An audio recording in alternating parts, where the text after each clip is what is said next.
Hello everybody! We are back with a new round from Menorca Open where Anna is playing.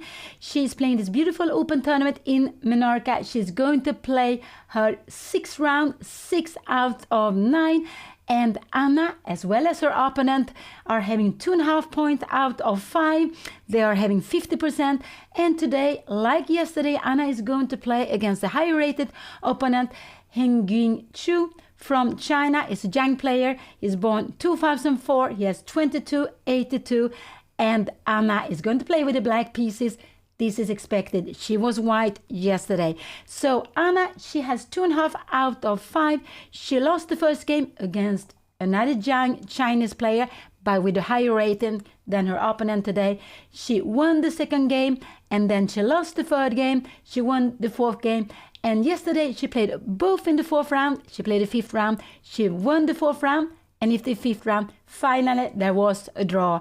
In a very good position, Anna decided to go for a perpetual. She didn't have so much time. She was playing against a high-rated opponent, 180 points above her, a FIDE master, and that was a draw. So, at any moment, the players will start. We still have some 5-6 minutes to go. We still have some time before the round is going to start. So that have been very, very intensive.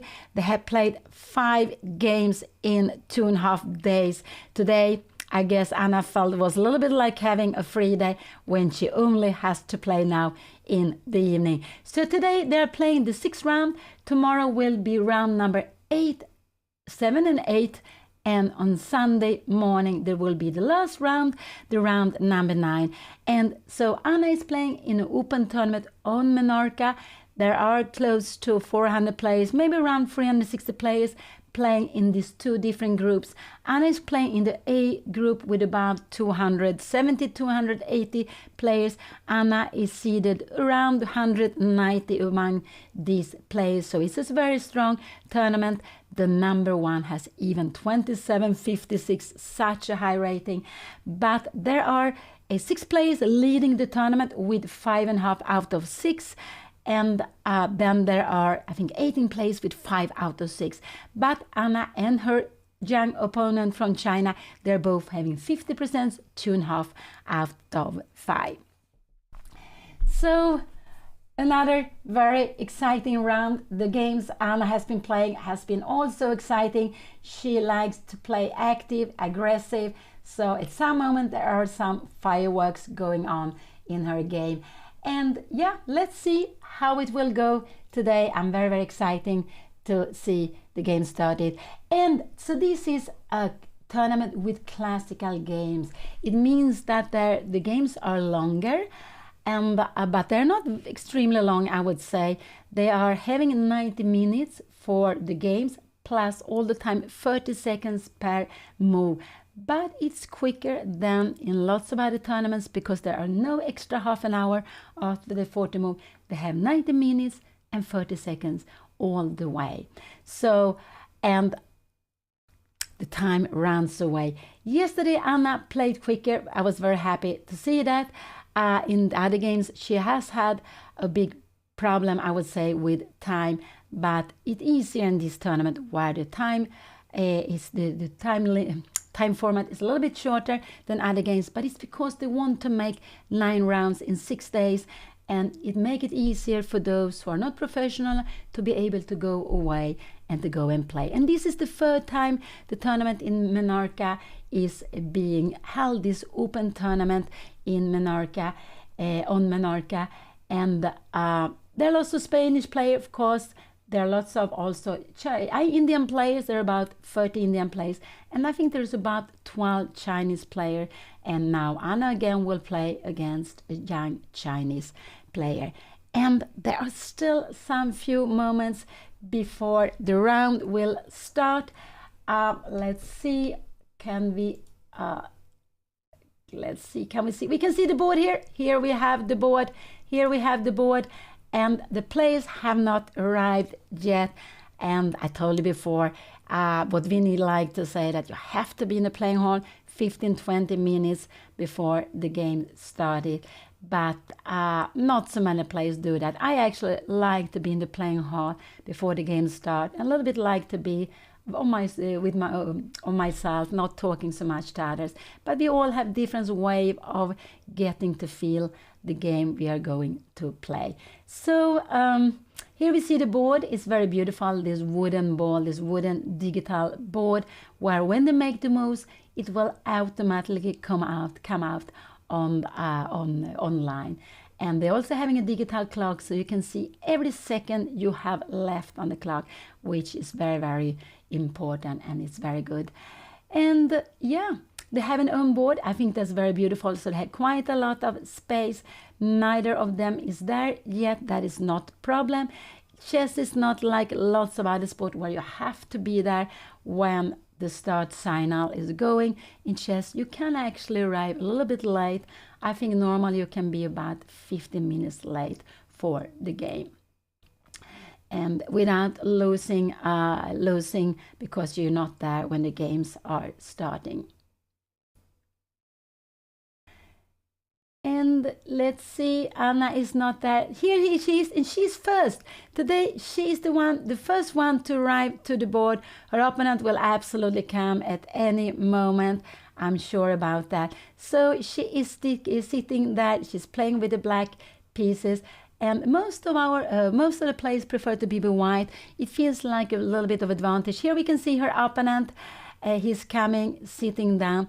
Normally it feels a little bit of advantage to have white. You're the one who start the game.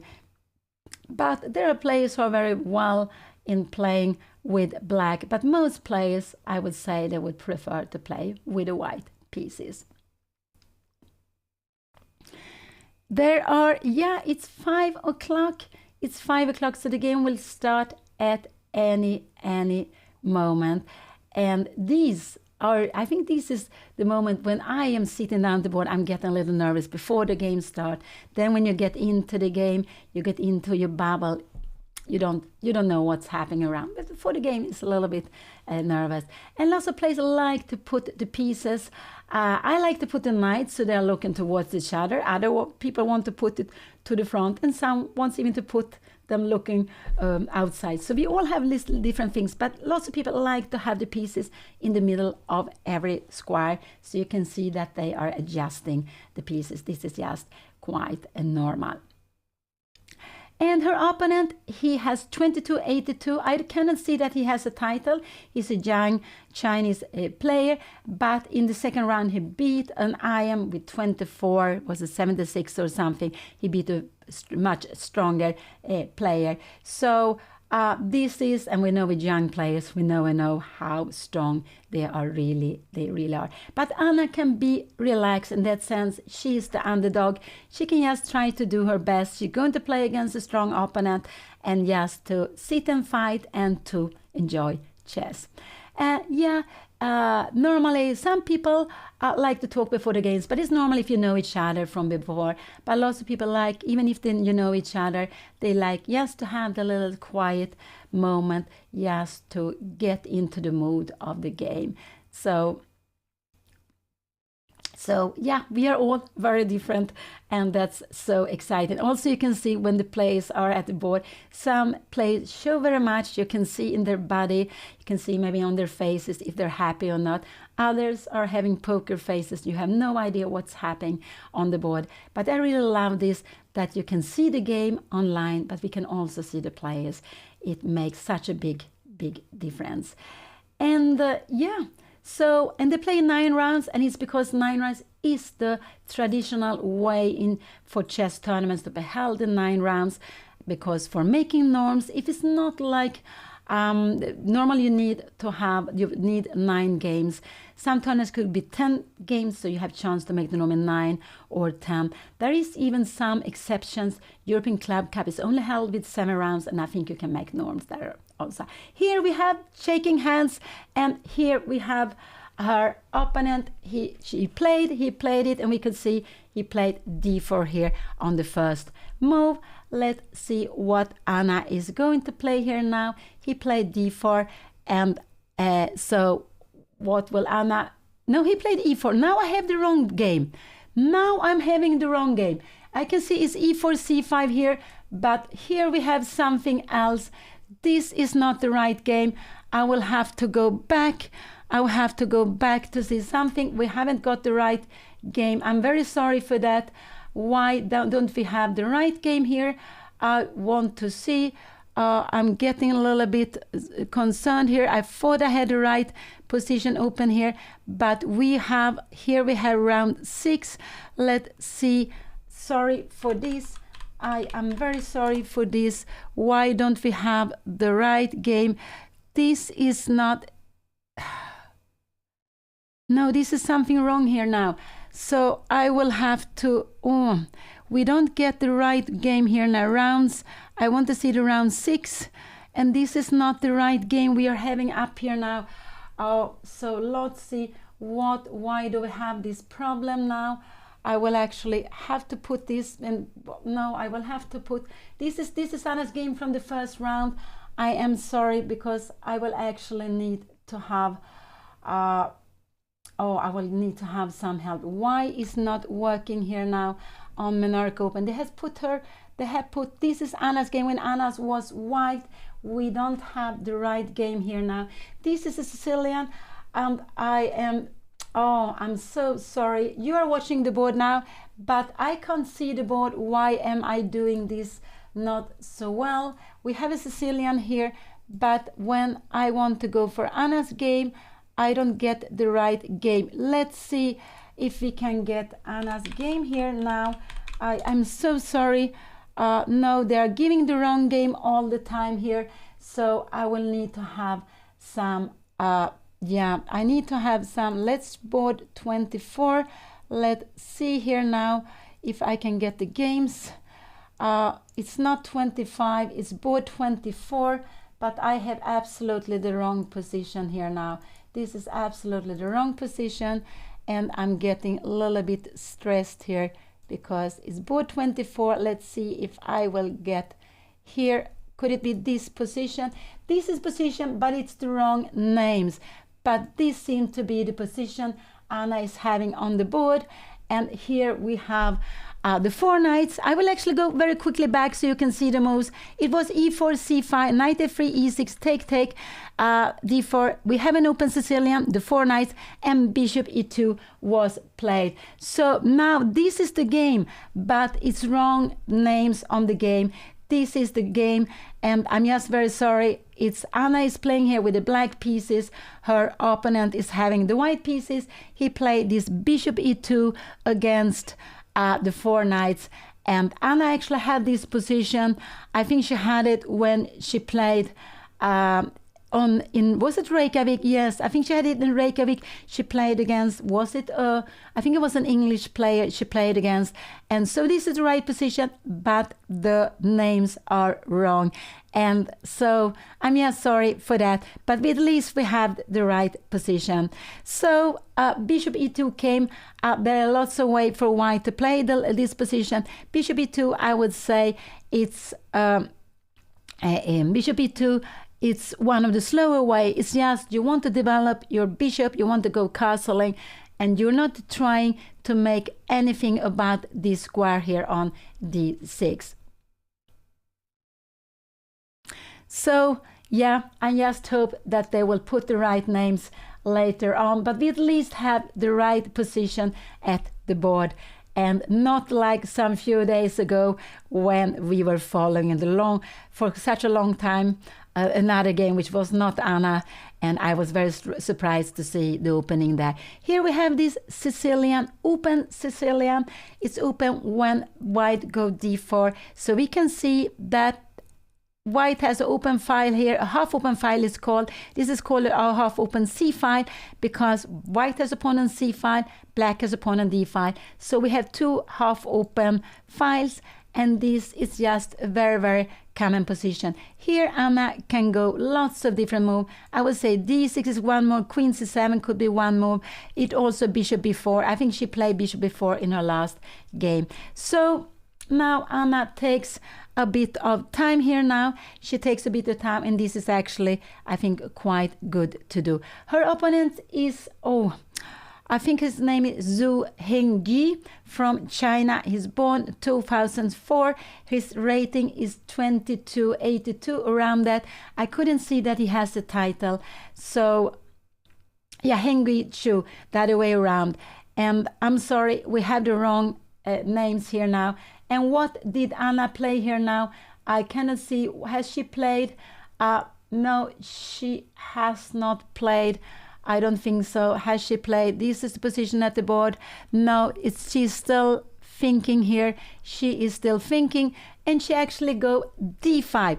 d5 is a bit of surprise playing in this position, because she is what can black now do? The most common now is to take on d5.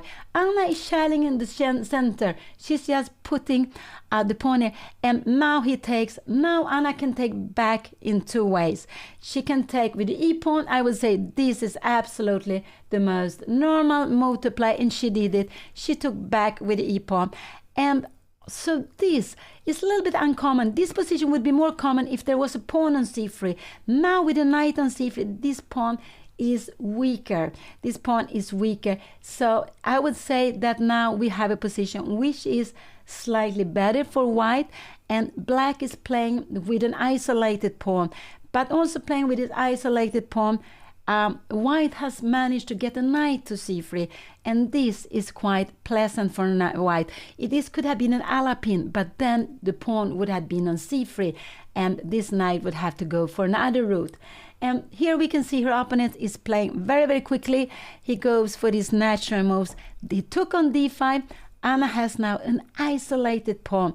And no, this was the last move. I normally like to make it like this. This is the last move. White castle, very normal. And he plays very quickly to be very, very practical. And Anna, now she has this lonely pawn. And it means that this pawn thus is not supported by any other pawns. So it's called isolated pawn, isolani, you can say. And so this is a weakness. This is a weakness, and white will try to attack this weakness.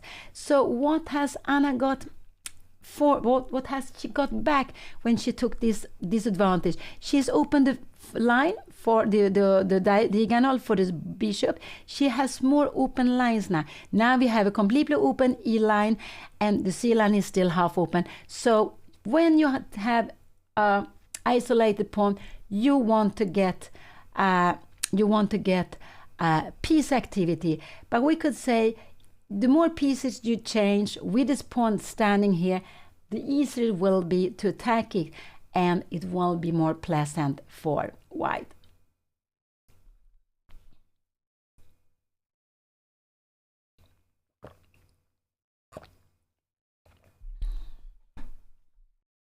Bishop e7, this is the right place, I would say, to put the bishop. Bishop d6 would have been more aggressive to put it here against h2, but there will be a pin coming. And so this with bishop d5. So the bishop is actually in this position. I think it's better to put the bishop here on e7. Absolutely. Her opponent could start to attack this pawn on d5. And I think now he's going to think where he's going to put his pieces. I assume this bishop will come to f3 some moment. This bishop is coming to f4 or g5. It's not clear at all. So we have I would say this is a bit of an uncommon position. If you go something like bishop f3, castling, we are moving this away. Now, this would actually be fine for black because we can just develop the bishop. We are defending the pawn. And now we try to put the rook on c8. And if you try to go here and to take the pawn on d5, we are not scared of this. We can even play a move like this, because if you take and you grab here, we will always take back on b2. And all of a sudden, look at the pawns. These two queenside pawns are stronger than these, and in a position like this, black would have the bishop pair. Black would be very happy to change the d5 pawn for another pawn. So it's not so easy to go and win this pawn on d5, not at all. It's going to be a long fight, but with different plans. But it's very, I would say, this is a positional position where white is having a little better position because of this isolated pawn, but black has open files, and black is planning maybe castling, maybe knight e4 could also be a move coming in some moment. It could be, but not yet. This bishop can go out, but we see it doesn't have so many squares, so this bishop will probably land on e6 in some moment, but I don't know really when this will happen.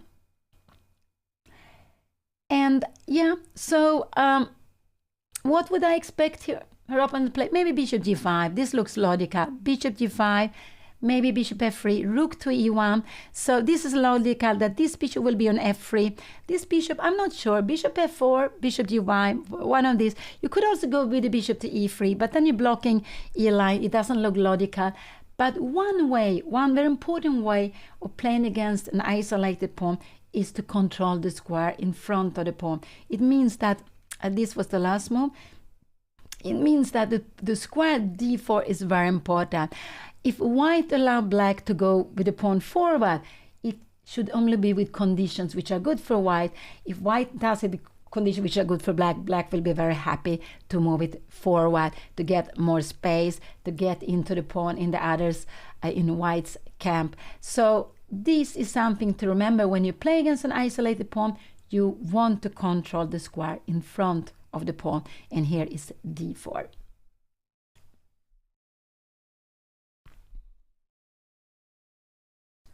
And her opponent, has her opponent play? No, I don't think so. Has he played? I cannot see it on this clock. I would wish there was something more clear on the clock so I could see it's up or down, but it's white is time is ticking. Anna has played very quickly, and so she changed from the game she played.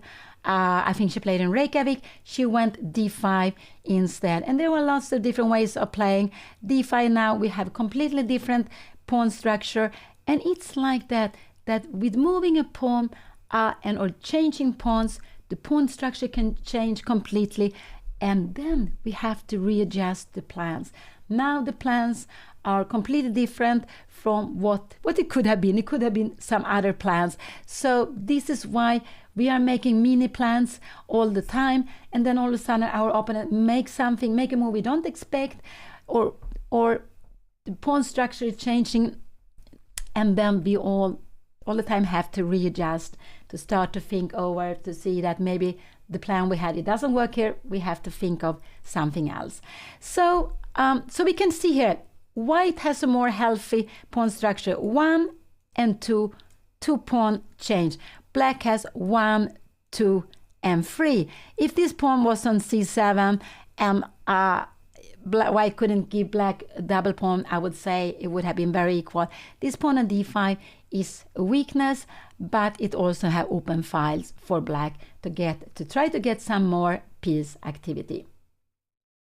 So Anna, she has played 5 games, and she had made 2 wins. She had lost 2 games, and then finally yesterday there was a draw, but it was not a boring draw. You shouldn't think that yes, because the game finished, a draw is boring. No, it can actually be so exciting also. And just like an anecdote, Anna's father, Juan Bellon, he's a Spanish grandmaster. He plays very creative, and I would say that Anna, when she goes for aggressive chess, she plays like her father. But he actually once in a tournament long time ago, I think it's like, it could be 50 years ago, he, together with his opponent, they won the brilliant prize together. It was a draw, but the draw was so beautiful, so they shared the brilliant prize. So draws, they don't have to be boring at all. It's just that the game in chess can finish also with draw, not only win or lose.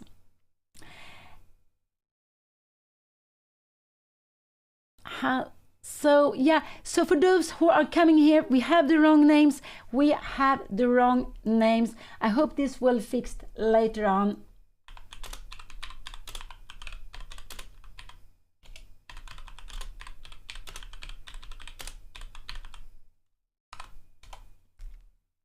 So I really hope it will fix, but this is the position at the board. We can almost see it also from the side. You can see the right. Oh, I'm very happy. Thank you for telling me. I didn't know, because I am just seeing the wrong names. I'm seeing the wrong names. So it's fixed very, very good. I'm happy for that. It would be so confusing otherwise. So thank you. Thank you so much for that. I didn't know that. So very, very good. And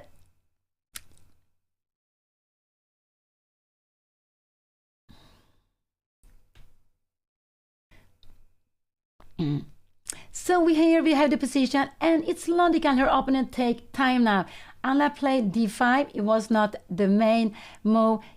Anna played d5, so we got a completely different pawn structure, completely different position, and now white has to play. White has to think what moves, how the plan is for him to play. And so it's logical he will take a bit of time. He played castling very quickly, and that was a good move. We have this, you remember, we develop. We try to take square in the center with our pawns. We develop our pieces. Also, normally we like to develop the pieces close to the king very quickly. But of course, it depends on the opening. And then after, we put the king into safety. So I would say that almost whatever her opponent makes here now, it's logical that Anna will go castling. Only if her opponent take on c6, she will absolutely take back. But this is not something you want to do, because now this pawn would be supported, and then black would have a pawn in the center, and white doesn't have a pawn in the center. So this would all of a sudden change it. Black would be, it would be equal, I would say, but it would just help white, black, if white takes on c6.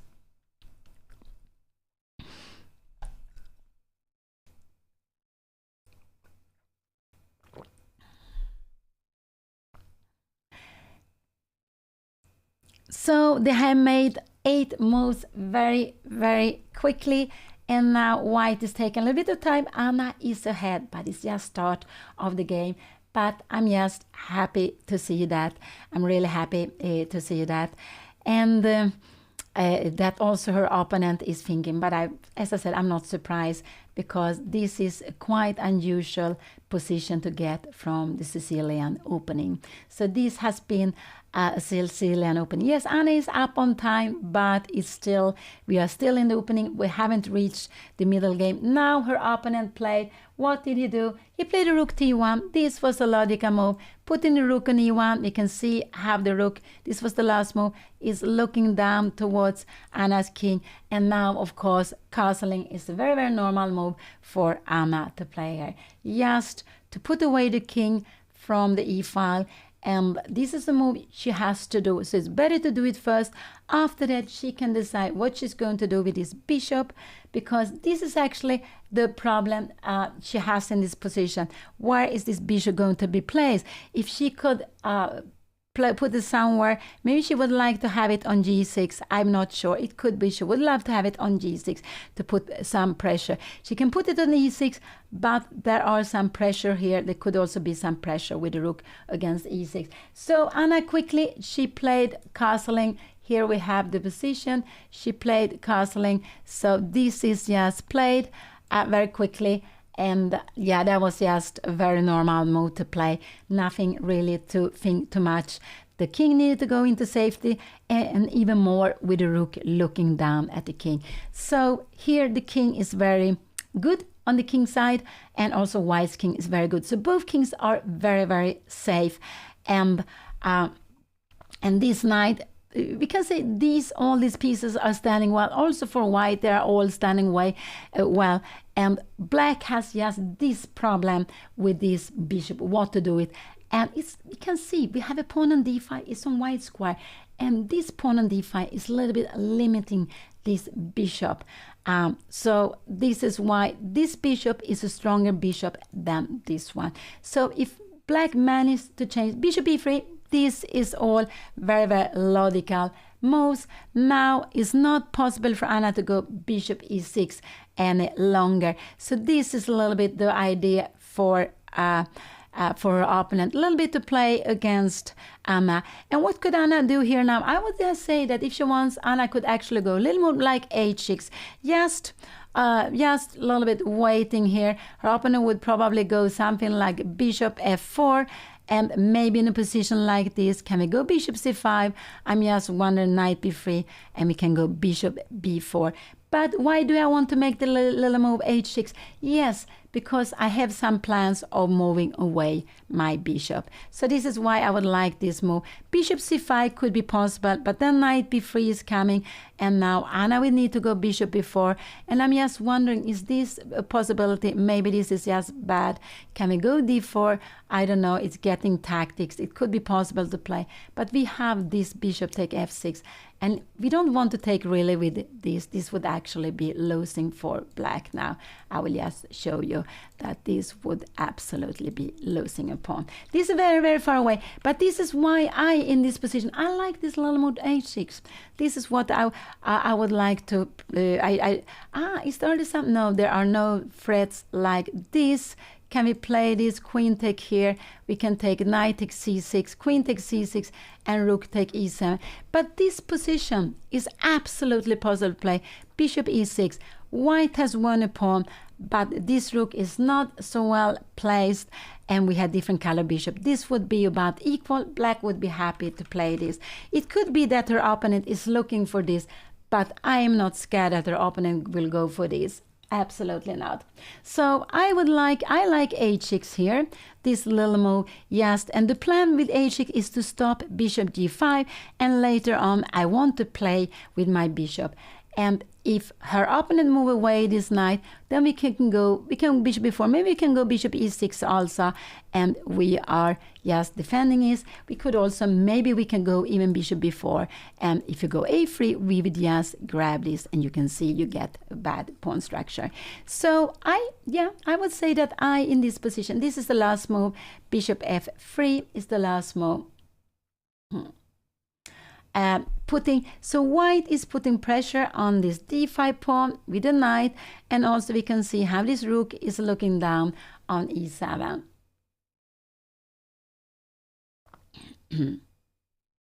So her opponent has 2282. It's like 210 points, 13 points more than Anna. So Anna is absolutely the underdog. She's also playing with the black pieces. And I think that Anna also, like me, that she prefers to play with white. But it's very, very exciting to play against someone who is higher rated, and you don't have, I think you don't have the pressure at all just to try to do your best. But bishop f3, he can plan to take a pawn, but we don't care about it. We don't absolutely care about it. So I like h6.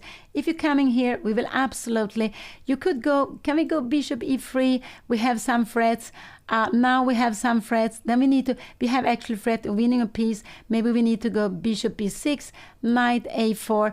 And how is this? This is actually getting more pleasant, I would say, for white, but maybe we go bishop c7, and finally we have a position like this, and this is actually, instead of having, now there's a grip of c5 square, so this is more pleasant for white. So yeah, let's see what Anna will do. Bishop f3, this was the last move played, so white has played all natural move here, yes, played very natural move, yes, to get out with the pieces, attacking the d5 pawn, put this rook on the only open file, and a little bit waited with the bishop.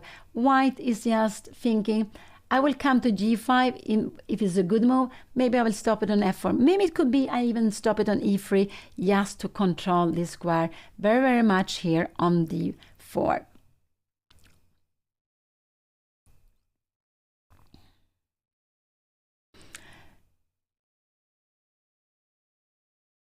So yeah, it's not so easy. And also her opponent has played against Anna with this way. Her opponent has made it impossible for Anna to put a pawn bishop here, because we could just grab it, and you see this will just be an extra pawn, and there is not enough compensation. There is just a pawn less for black. So this is one idea, that is to control, to put pressure on d5, but also to control this open file. So yeah, I would like h6.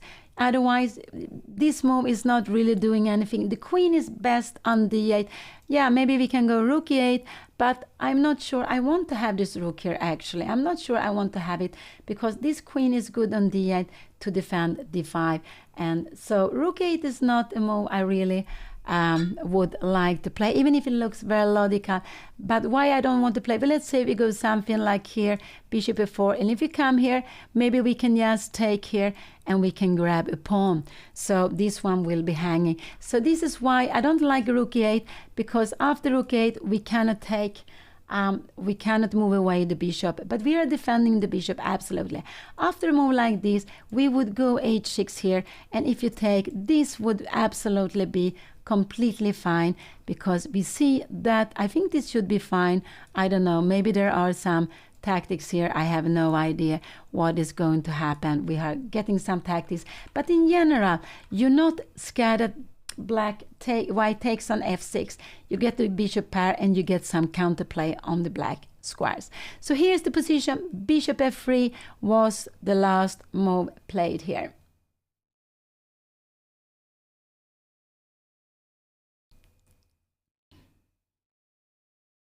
And of course, Anna, when she finished the game, normally the game takes like 3, 4, 5 hours. I think yesterday Anna was playing like 7.5 hours in the 2 games she played. So the games are quite long. But when Anna finished the game, she will be with you. She will come and speak about her thoughts. So that's quite nice to hear after the game, the ideas the players have had and what she has been worried about and what she was thinking of. I myself, I really love to hear the players commentate on their own game, especially directly after, when they are very fresh. They come in directly from the board. So let's see. Anna is taking some water, and on Menorca, they are having beautiful weather. I think there's more than 24 degrees. And I'm Pia Cramling. I'm Anna's mother. I'm sitting in Stockholm, and we almost have snow here. So it's such a big difference on the weather. Yeah, taking here would actually help white. Playing like this, you're defending the pawn. We will go bishop f4 here now. And now you need to go maybe a6. We're putting a rook on d1, and this pawn will be gone.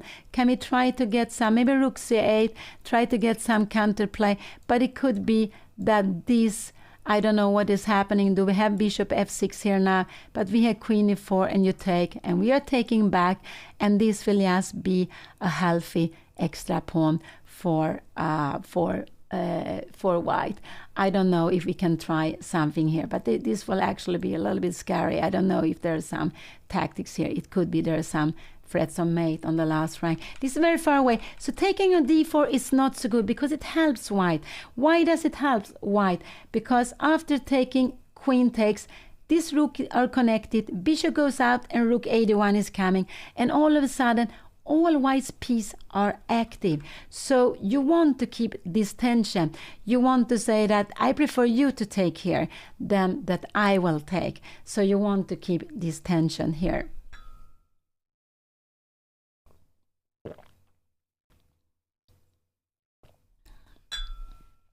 So yeah, h6 is what I would like to play. You can, yeah, bishop c5 to get away bishop b4. But I'm just wondering, bishop d2 is absolutely a very fine move to play. And we can go bishop e6 to play this move. But can we go something like a3? This, we could actually play something like that.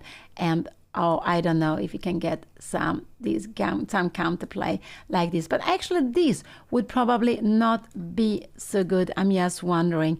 No, d4, you will take it. Even this, yeah, this is also nice. This is also probably fine for white, but maybe even if you change the good square bishop, that this is getting okay now, because we are getting out with our pieces. So yeah, what would I say? I would say in this position, either h6, maybe bishop c5 is a possibility, and the idea with bishop c5. But I would say that bishop e3 could be annoying. Could it be that? And now we go bishop d6. but knight b5, what here we will have, and we have a3. And no, this is not possible. A3 would be a mistake. We can play it, but after this we need to take back with the pawn. We could maybe, yeah, I'm getting a little bit further too long, but I would say that moving this bishop or h6, I don't really see any other useful move. a6, it doesn't really help black so much. And this queen is standing on the best square on d8 to defend the pawn on d5. So h6 or moving the bishops are the two moves I would consider here in this position.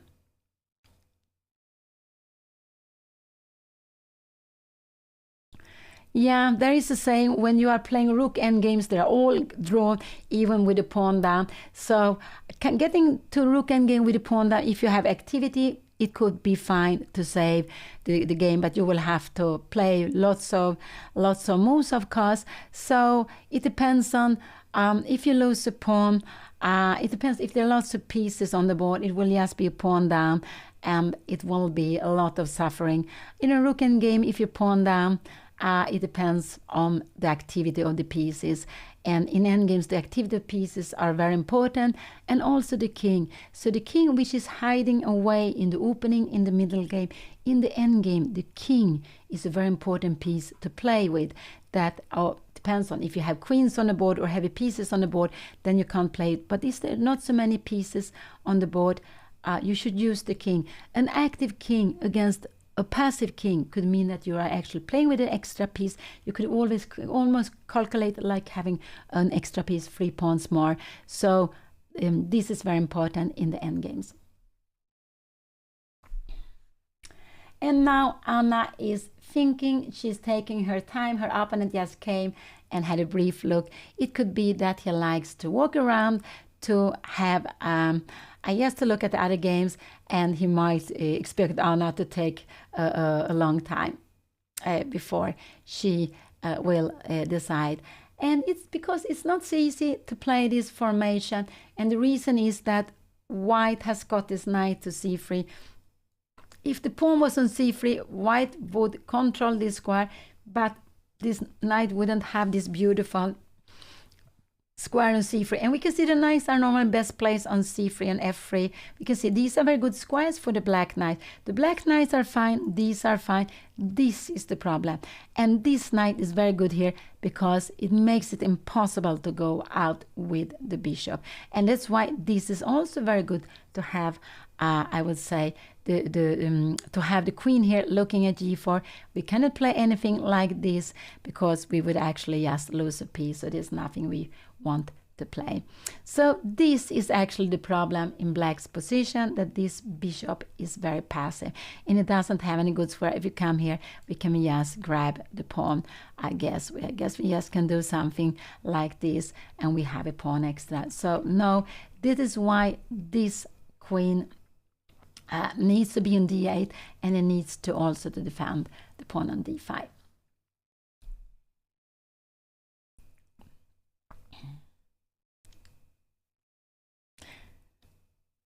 So this is just a very beautiful open tournament they're playing on MENORCA. It's the first time Anna played. She made a move. No, she took on d4. Oh no, I don't like that. I don't like that move. She took on d4. This will make it very easy for white to play. This will make it very easy for white to play. She played this, take here, and now she went bishop here. But after bishop f4, what is she going to do here now? She's planning queen a5, I assume. This is her plan. A rook, yeah, maybe rook to d1. She wants to go rook f d8. And how is position like this? You can go bishop e5. And it's just rook a c8. What are you going to do here? Maybe we make some small moves here now. How is Anna? Anna's plan has to be b5, b4 to attack here. Queen d3. Can we go with stopping this? Can we go a6 And I want to see, can we go something like this, b5? Are we getting some activity? Yeah, maybe it could be possible. So I didn't like her taking on d4 because I think it makes the game very, very easy for her. If her opponent comes here, you can always put in h6 if you want to, because this is the dream. This is a dream for black to play, that you take on f6. We control all the black squares. Here, black would absolutely not be worse. But I expect her opponent to go bishop f4, and after that I expect Anna to play queen a5. This is what I expect her to do. Rook to d1, maybe bishop c5, but she can also go with the rook f8, and just to put the pieces like this. And here we have a position. I guess we can do something like, can we go a6? I have no idea. Can we start moving this with b5? Is this possible? I don't know. If we can try to get something like this. And now her opponent is planning to go with a knight to d4. But this is very far away. This is actually giving some activity. Maybe, and this is also, we have this position. Bishop e6 was the last move played. Anna has played. She has used like 15 minutes. And she couldn't see another plan she liked, and she wanted to get out with the bishop. So this is why she played it.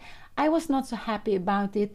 I wouldn't have liked to take on d4, but she had a plan, and it's very important to have a plan. Her idea is now, I think her idea is to go queen a5, a rook to d8, just to defend everything. And one idea is also, after, if bishop f4 comes, queen a5, you are defending d5, but you're also defending here. So this is actually why I would like to play this move here, queen a5, just to, so also you see the two rooks are connected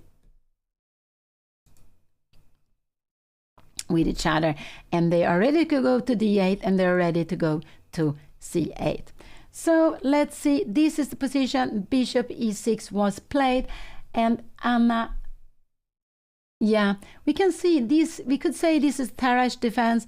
If the pawn would have been here, we would have had a Tarrasch, and we would have an open c5. Now it's like this instead, and yeah, now it's like this instead.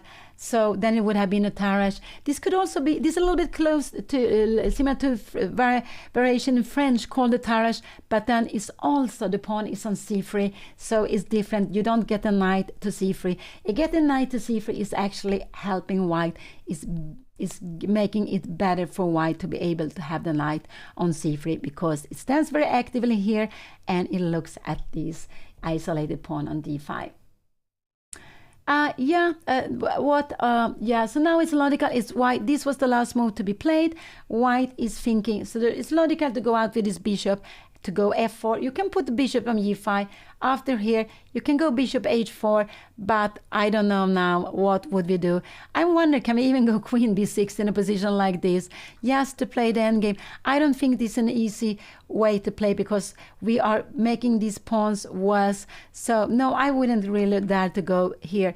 But the idea is, but I would actually say that in a position like this, you go h6. I think this bishop is stronger on this diagonal, and here it only has one diagonal. When you have it here, you have two diagonal to play on. I think the bishop is more active here, and you can always come back to the center. So I would say, I expect her opponent to play bishop f4. It looks like a very natural move to put the bishop there, not because this is a move Anna wants to play anyway, and now you get this move for free. And it just, I would say it just helped. You're not really scared of having this pin here. No, I don't think so, that you're not. Now maybe rook c8, and you are having some ideas of getting the rook to c4. Bishop g5, h6, bishop h4 would absolutely, I would say, help black. So the move I expect is bishop f4. And why do I expect this? Just because these two pieces are all developed. This one is not developed, also not the rook. So bishop f4, rook d1 looks just such a natural way of playing for white in this position. Yeah, I can see that her opponent doesn't have any title. It could be that her opponent hasn't played so many international tournaments.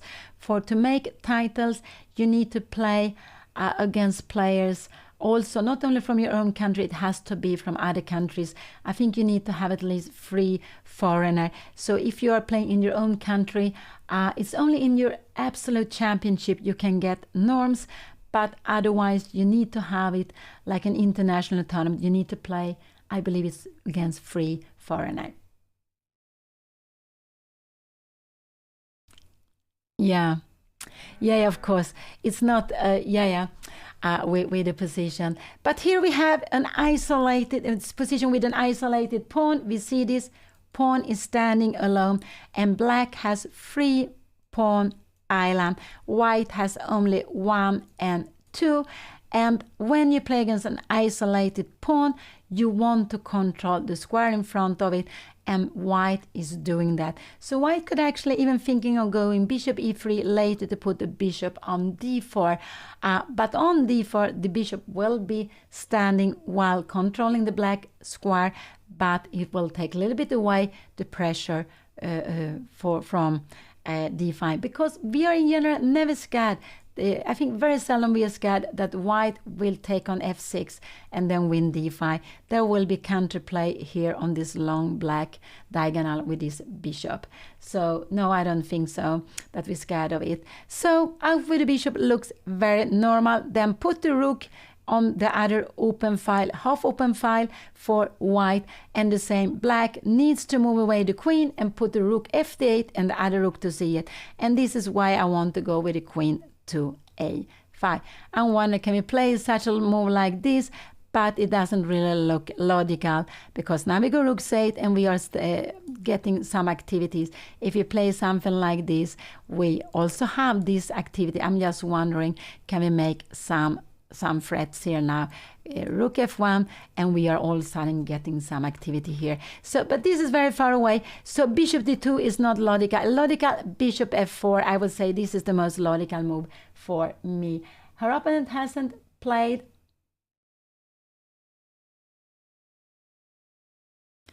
One plan. Let's see, we go bishop f4, we go queen a5, we go rook d8. Yeah, we need to go rook f8 first. But if you go here, it could be this is the plan. Let's say we go h3 now. Then maybe, do we have this move? I'm just wondering, no, we will lose the b7 pawn. We will just grab it here and take. And even if we take on e2, we will just take on b7 and the bishop is hanging. This will not be good. So this is the problem, that we cannot go for too much activity. Here, this is the position. Bishop e6 was the last move played, defending the pawn on d5. And now, again, Anna is ahead of the clock. And we could see the last game she played yesterday evening. She was playing quicker. And I think she wants to play quicker now today also. Just to go get to position. It might be that she is inferior, that she is her opponent is having the advantage, but she doesn't want to spend too much time.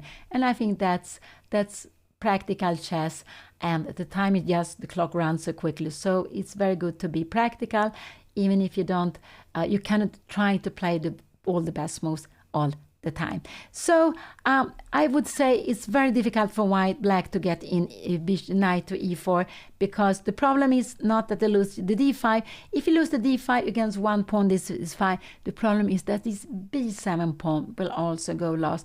So maybe if you in the long run could go queen a5, a rook to d8, another one to c8, maybe b6 without the queen getting badly placed. Could it be possible, something like that, or maybe rook to d7, that you're defending b7? Then maybe. Now he played, and what did he do? He played bishop e3. He played bishop e3. So he is actually playing for the square on d4. And so actually, if Anna makes a move like queen a5, I think we will say rook, he's planning here, and this queen is maybe not so well. We need to put the rook. I don't know which rook. I would go with the rook f here.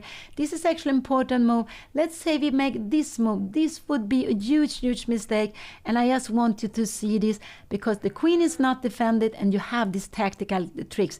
We cannot take it because there is a bishop here, and when we take the queen here, we have this in-between move, and white would win. So this is his plan. He put the bishop in e3. I was a little bit surprised, but it's absolutely a good move.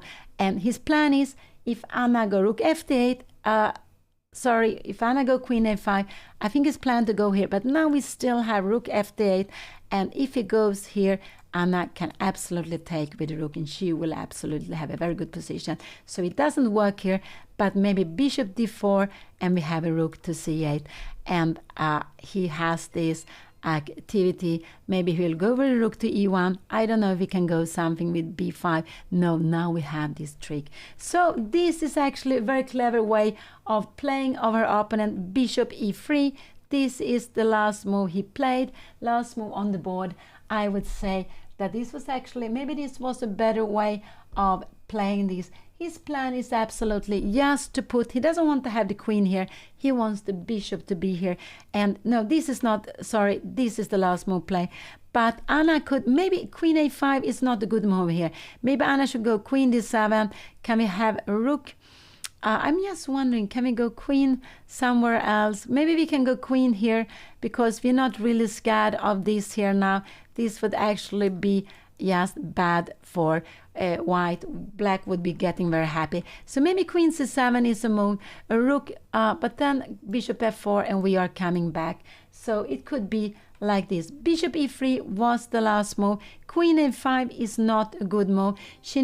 I think she should move out her queen somewhere else. Maybe a6. And a6, I don't know, rook d8, going something like rook c8. Could this be possible? And we have this plan of queen d2, and just go here. And we're not really scared that you take on d5, because c2 is hanging. So white can take on d5, but in the end c2 will be hanging, and b7 is not falling, not at that moment. So this is absolutely probably, here is the position. Bishop e3 was the last move played. And Anna, she's playing in MENORCA Open, and it's just such a beautiful open with 360 players more or less in 2 groups. Very, very strong in the top, but it's also a tournament open for players on all levels. And I think the lowest rated has 1600. It could be also, I believe there are also some players without any international rating at all. And then, yeah, you don't have any rating. And when you are rated and you play against a player without rating, you don't win any rating, but you cannot lose any rating either. But it's quite uncommon. For me, I don't know when I play with an unrated player now. It's a long time. I play with an unrated player in a classical game. In Rapid Blitz, yes, I played it several times, because there are lots of players who hasn't got Rapid or Blitz rating yet. So we have these 3 different time controls. We have classical. I believe it's from 1 hour or longer games. We have rapid. It could be, I think it's from 10 minutes and longer. And we have blitz, which are shorter. The official blitz time is 3 + 2 seconds, 3 minutes, and you get 2 seconds for each move. It's quite a short time, but that is the most popular way of playing at least the official blitz tournament. So here we have bishop e3. Now I don't like queen a5. And I just hope Anna will see that. I wanted to put the queen on a5, but after queen d2 is coming, this queen is not defending, so it's a bit scary to have the queen on a5. And I'm happy Anna takes time, because when you have gone up and you're coming back, it's easy. Now she plays, and I just hope don't go queen to a5, but it's very, very tempting move to put the queen on a5. But I would say queen c7, rook d8, maybe a6. Maybe a6, rook c8 is a very good way of playing, but I would say this is difficult. Why do I want to go a6? It's just because these pieces are looking towards the pawn.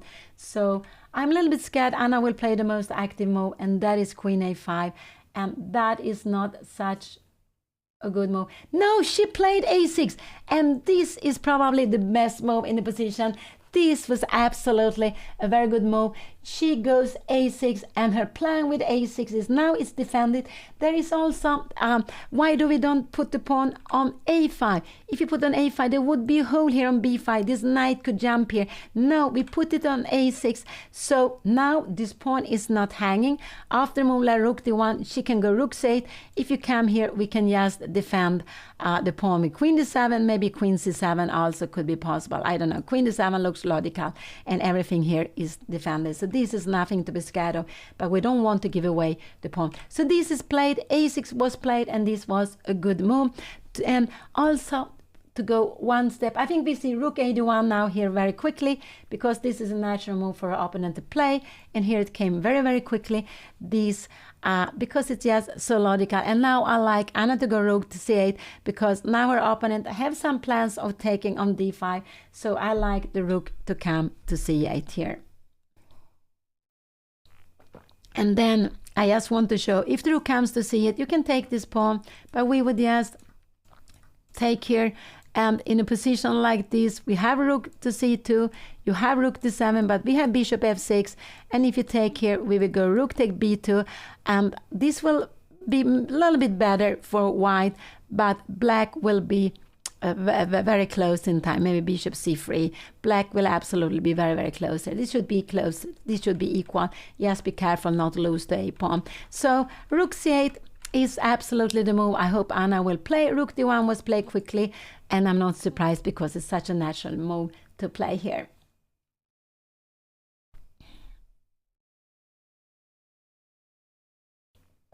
And now we can see that white has developed all the pieces, and they are all very active. So now rook c8 looks also good, and the idea is simply just to look at c2 to have some counterplay against c2.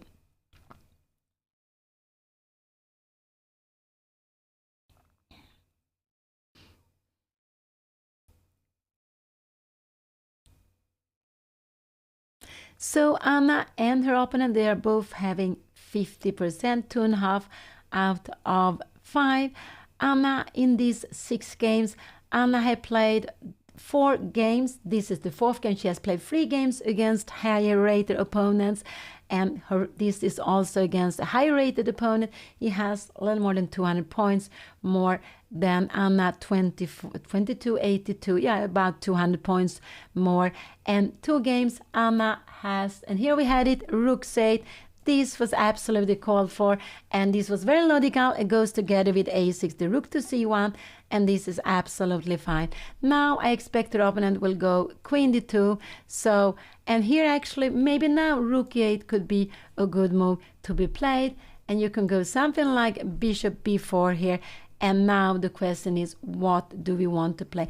We're not scared to play any kind of different color bishops. I wonder, can we go something like h6?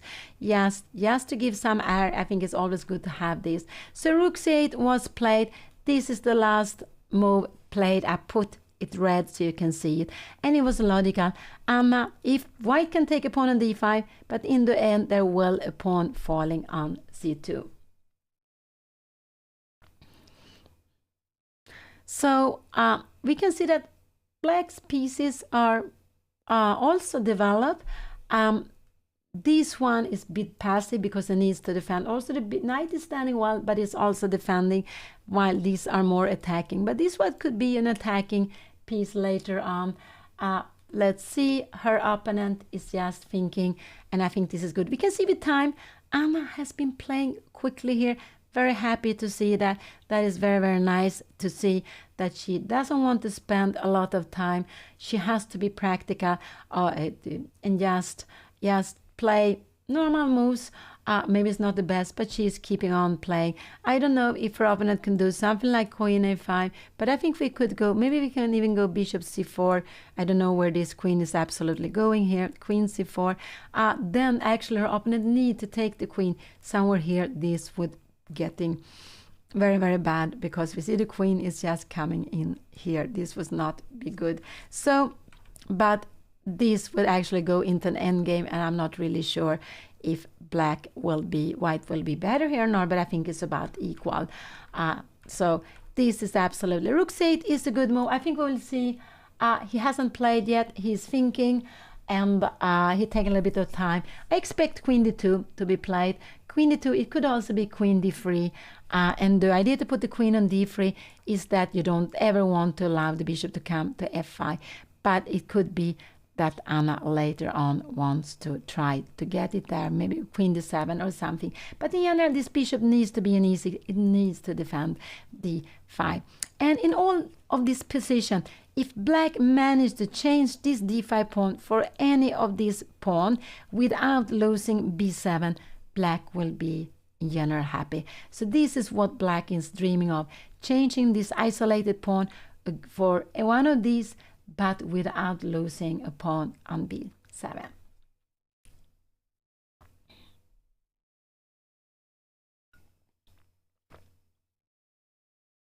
And I am so amazed to see these open tournaments where there are so many strong players. It's just wow. I mean, sometimes these players are playing in the strongest, almost the strongest closed tournament in the world, and then you can see them playing also in the open tournaments. So it's just so beautiful. And if you're lucky, you got to play against some of these very, very strong players. I think there are about 18 grandmasters. Or was it 18 grandmasters? It could have been more, but there are lots of grandmasters in the tournament. I think it's more than 18, lots of grandmasters. There are very close to 50 nations, so there are players from lots of different countries. The last move that was played was the rook to c8, putting a rook on the He's on the c file, looking down at c4 to where you have a pawn here. Yeah, it's actually very nice to see that the strong players play in the open. And I remember when they had an open tournament, Isle of Man. Could it be 5, 6, 7 years back? I'm not sure about the exact year, but actually Magnus, the world champion, came to play an open tournament. And that was just so nice to see that. I was just wow when I saw it, because this was not common before, to see a world champion playing an open tournament. Actually, Magnus has been a very active world champion when he was that. Now we have, since last year, there is another player who is the world champion, is the Chinese Ding Liren, who is the world champion. And now also the candidates have started, and they are playing, I think they're playing 8 players, double round. And is it the first and the second one who will qualify? I'm sorry, I'm not sure about it. Or is it only the winner who qualified to play a match? It could be like that. I should know that. So they have started yesterday, the candidate. There is also the candidate for the women with the best place in the world. But the world champion, Juven Jun, she is not there. But she will actually come to Sweden. She will come to Sweden to play our most strongest tournament. It's a closed tournament called Siegerman, which will be held in I think it will be held, is it April, May. And now we see, what did her opponent play? He played this little h3 move, and it could be that Anna will also make a little h6 move. Could it be that? Absolutely. She can also go bishop c5, but to go here, I guess her opponent will go, will it go here? Yeah, you're not scared of this. We have, yes, bishop d4, and you don't get any double pawn. And if you take here, you will take back with the rook, and you can see that. But is this helping here? We have some playing against b2. You're going b3. Maybe we can go even here, and the idea is putting some pressure. And it could be rook d3. Can we put the rook on d8? Maybe we go h6. And again, we can see that if you take on d5, c2 will be falling. So this would actually help. So maybe bishop c5 is the best move to be played here, but I would say it's not easy. After here, it could be better to take with the queen. Then I guess, can we go queen a5 here now, and we will start doubling the rook here. But this is also okay. So maybe bishop c5 is the right way of playing, to changing this black squared bishop. And I think this is not so easy to see, that you can take away your better bishop. You let white have a grip on this d4 square, but white has it anyway. But yeah, it could be that this is the better way to play it. I would probably go h6 just to put some air, not to be mated here on the last rank. So I actually like to go this little move h6, but Anna can also play bishop c5. So it depends on if you are scared that the pawn on d5 can come, but no, this will always be just fine to play. We have rook c2, and after rook 7, oh, I'm sorry, rook d7, bishop f6, I think we have a position like this, and this will be about equal here. It will be about equal. So, but it's very far away. White will never take on d5 if Anna can get the pawn back. This was the last move play. I think it was quite expected. A little move, not changing the position so much. But if Anna's rook is getting active, there are no mate on the first rank. No mate on the first rank. Yeah, and it's to give luft. Yeah, that's I think that's the expression, to give luft. We also say it in Swedish, at ge lite luft. So the king gets some air, and there will not be a rank, no mate on the last rank.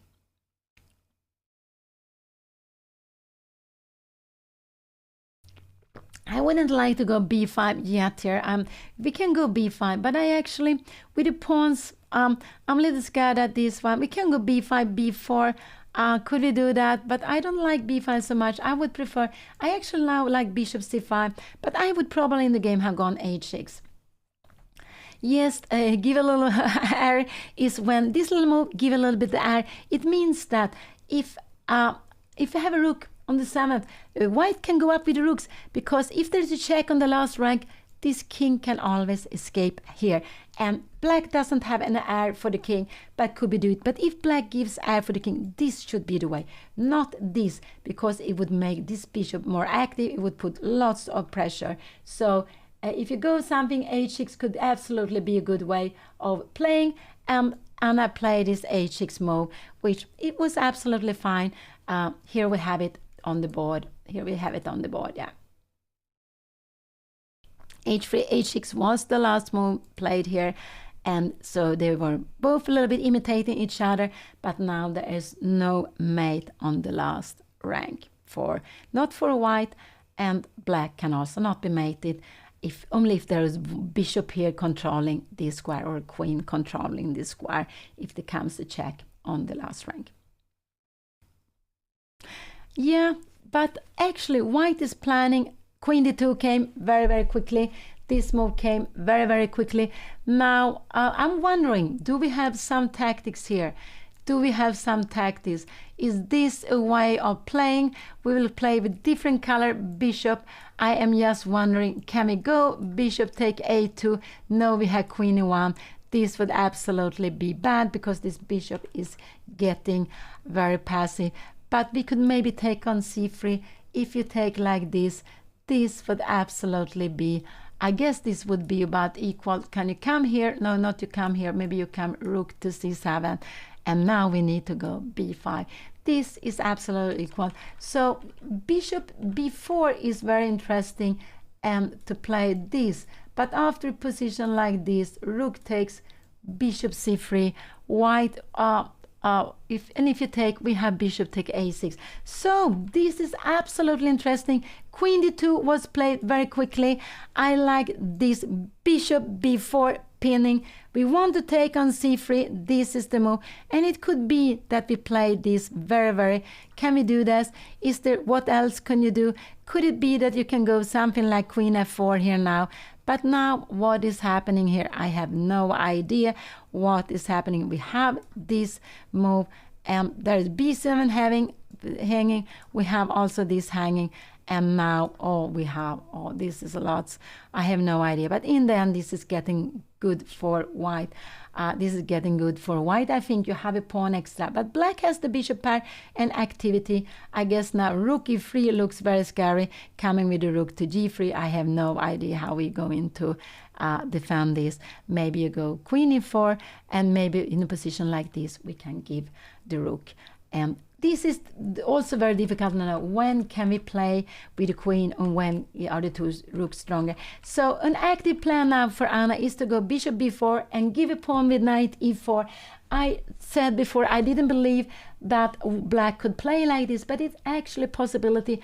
But it will put some fire to this game. It will absolutely put some fire to this game if Anna will play that. So queen e2 was expected. Her opponent, this is actually a little bit looking, but it's not a threat to take her. Absolutely not. Anna can go bishop b4. She can also go rook e8. You can go bishop d4 here now. And in a position like this, what can we do? We can even move around the knight here, actually, because now there are less pressure against d5.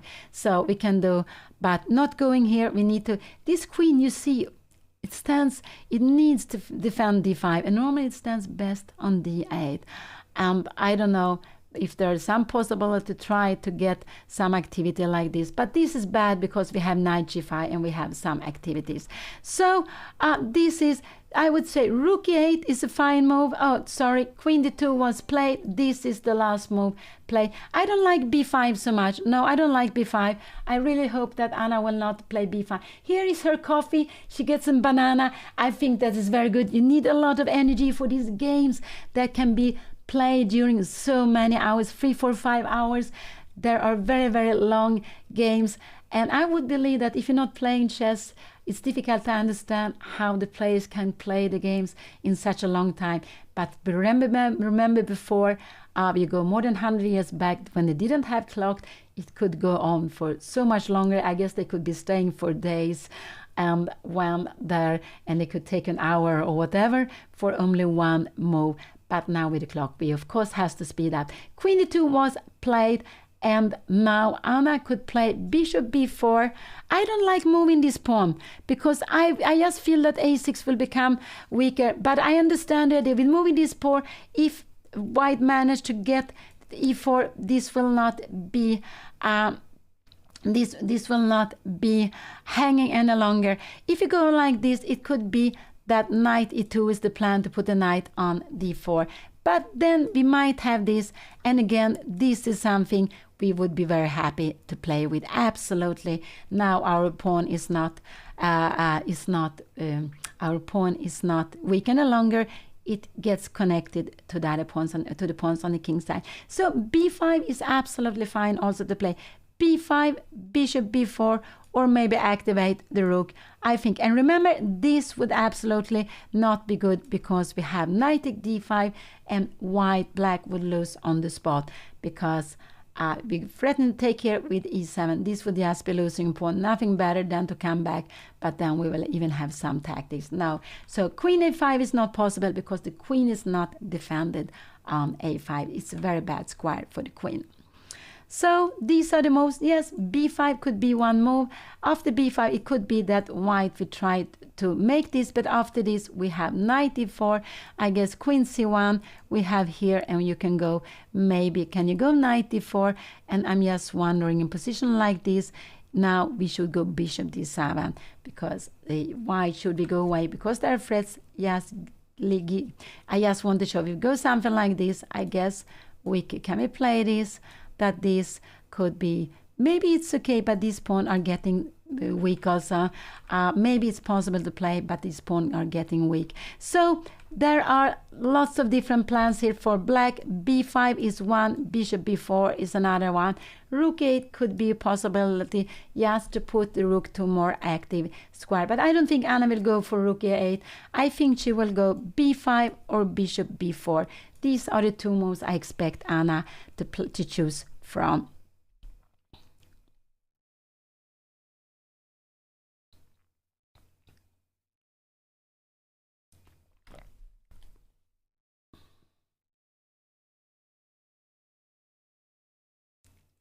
Now her opponent went up, so in here Anna has her coffee. So important, so good to have to get some energy. And let's see what she will play. But she has been playing quite quickly. Her opponent has made 15 moves. Anna is on her way to make her 15th move. So she has been playing quicker. She has a little less time than her opponent, 10 minutes less. But anyway, also her opponent has been spending some time. And this is also very important in chess. So what could be the moves she can play? She can put her queen on c7 if she wants to, but I don't think it's so good. I would just say bishop b4 and b5. These are the two moves I think Anna looking at, and I guess maybe b5 is is maybe more tempting, because after bishop before this is coming here, what can she do? She can play a move like rook e8, and again, we're never scared of taking on f6. We're not scared of anything like this. But then you can start hit this bishop, and if you come here now, I don't know, we can just keep on hitting it, and we are getting these are, and now we can just grab the pawn, probably knight d5.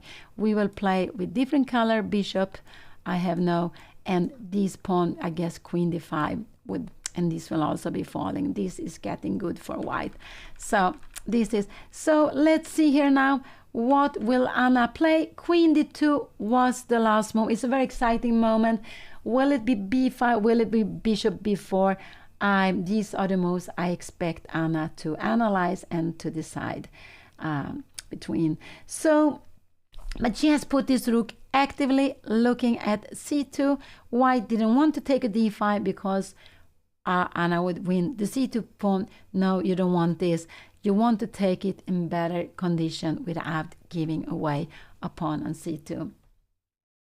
So, yeah, White's plan is put the bishop on d4.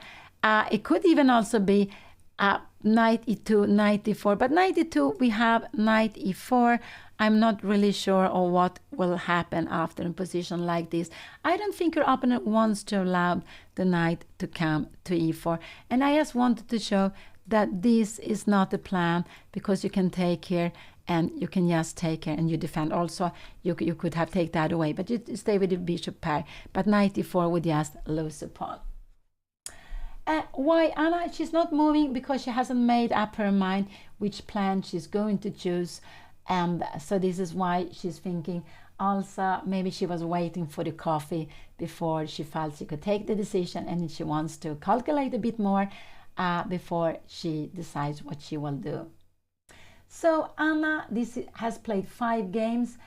She lost the first round against a young Chinese player, and 400 points ahead of her, and who also, I think, didn't have any title. Second round, Anna won against a Spanish player, who was 200 points below Anna. On the third round, she lost against a player from Germany who was like 300 points ahead of her. I think it was Mön. Yeah, it was Mön. I think Hans Mön, something. No, not Hans, but Mön. I think his name was. I think he was a FIDE master. And then in the fourth round, Anna won against a player. Was it? I think it was a player from. Was it a player from? Yeah, I think it was from Taiwan. And then she made a draw in the evening. Yesterday she played the double round. Yesterday, the day before, also double round. But her last game before this one was a draw. It was also very dramatical, very nice fight. And then she played against a player with about 200 points, or maybe 180 points more than her. But it was a stronger player. So, and here we have Anna is facing another player with close to 200 points more. Yeah, he has 200 points more. A young player from China, and he doesn't have any title yet, but I'm sure they will come. And he is playing very positional maneuvering. So we can see here is about maneuvering. It's a little bit about resisting also, because this position is easier for white to play than black, because of this isolated pawn. And we can see that this bishop is very passive. Yeah, you have some activity here, but it's very much looking at d5. And here it's only if you can get some sacrifice, because h3 is very well defended. And so this one is passive. And we see the pawn structure 1, 2, and 3 pawn islands. White has only 1 and 2. So the pawns are normally stronger when they stay together, and this one is staying alone. So it is what is the weakness, I would say, in black's position.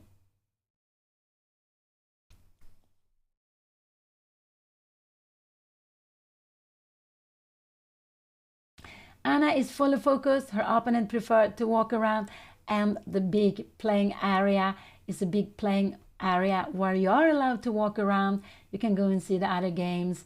You can just maybe go out, look out on the windows, look at something else just to relax.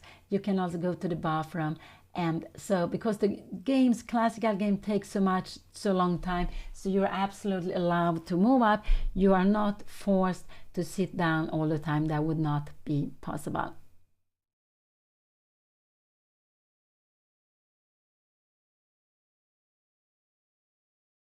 So who is sitting here, I am Pia Cramling. I'm a grandmaster. I'm Anna's mother, and it's very exciting to comment on Anna's game. So and it's very nice to see Anna play over the board. This is her third tournament playing over the board this year. She first played in Rilton Cup. She did a very good result. I think she was third in the B group in the end. She was leading the tournament part of it, but in the end she was third. Then she played in Reykjavik, this beautiful Reykjavik Open with, was it 400 players? I think it was 400 players there, also very strong. But I think actually this tournament on Menorca is stronger in the top. And now Anna is playing on Menorca, and this is a new tournament, only 3 years old. It hasn't been held so many times, but lots of players has find their way all the way to Menorca. I have also played on Menorca, but never this open tournament. I played the team championship when it was held there. Well, I played that last time, like I think it was 99, something like that. So it's 25 years back, quite a long time. So Queen D2 was played. This is the last move. I put it like that. So you see, this is the last move White played. So White is maneuvering. There will be piece coming to D4, and I expect the bishop to come to D4. If you go like this, you will actually allow Anna's knight to come forward, and I don't think her opponent is going to allow any kind of active pieces for Anna. So I'm expecting that the plan is bishop d4, and then well, let's see what he is going to do after that.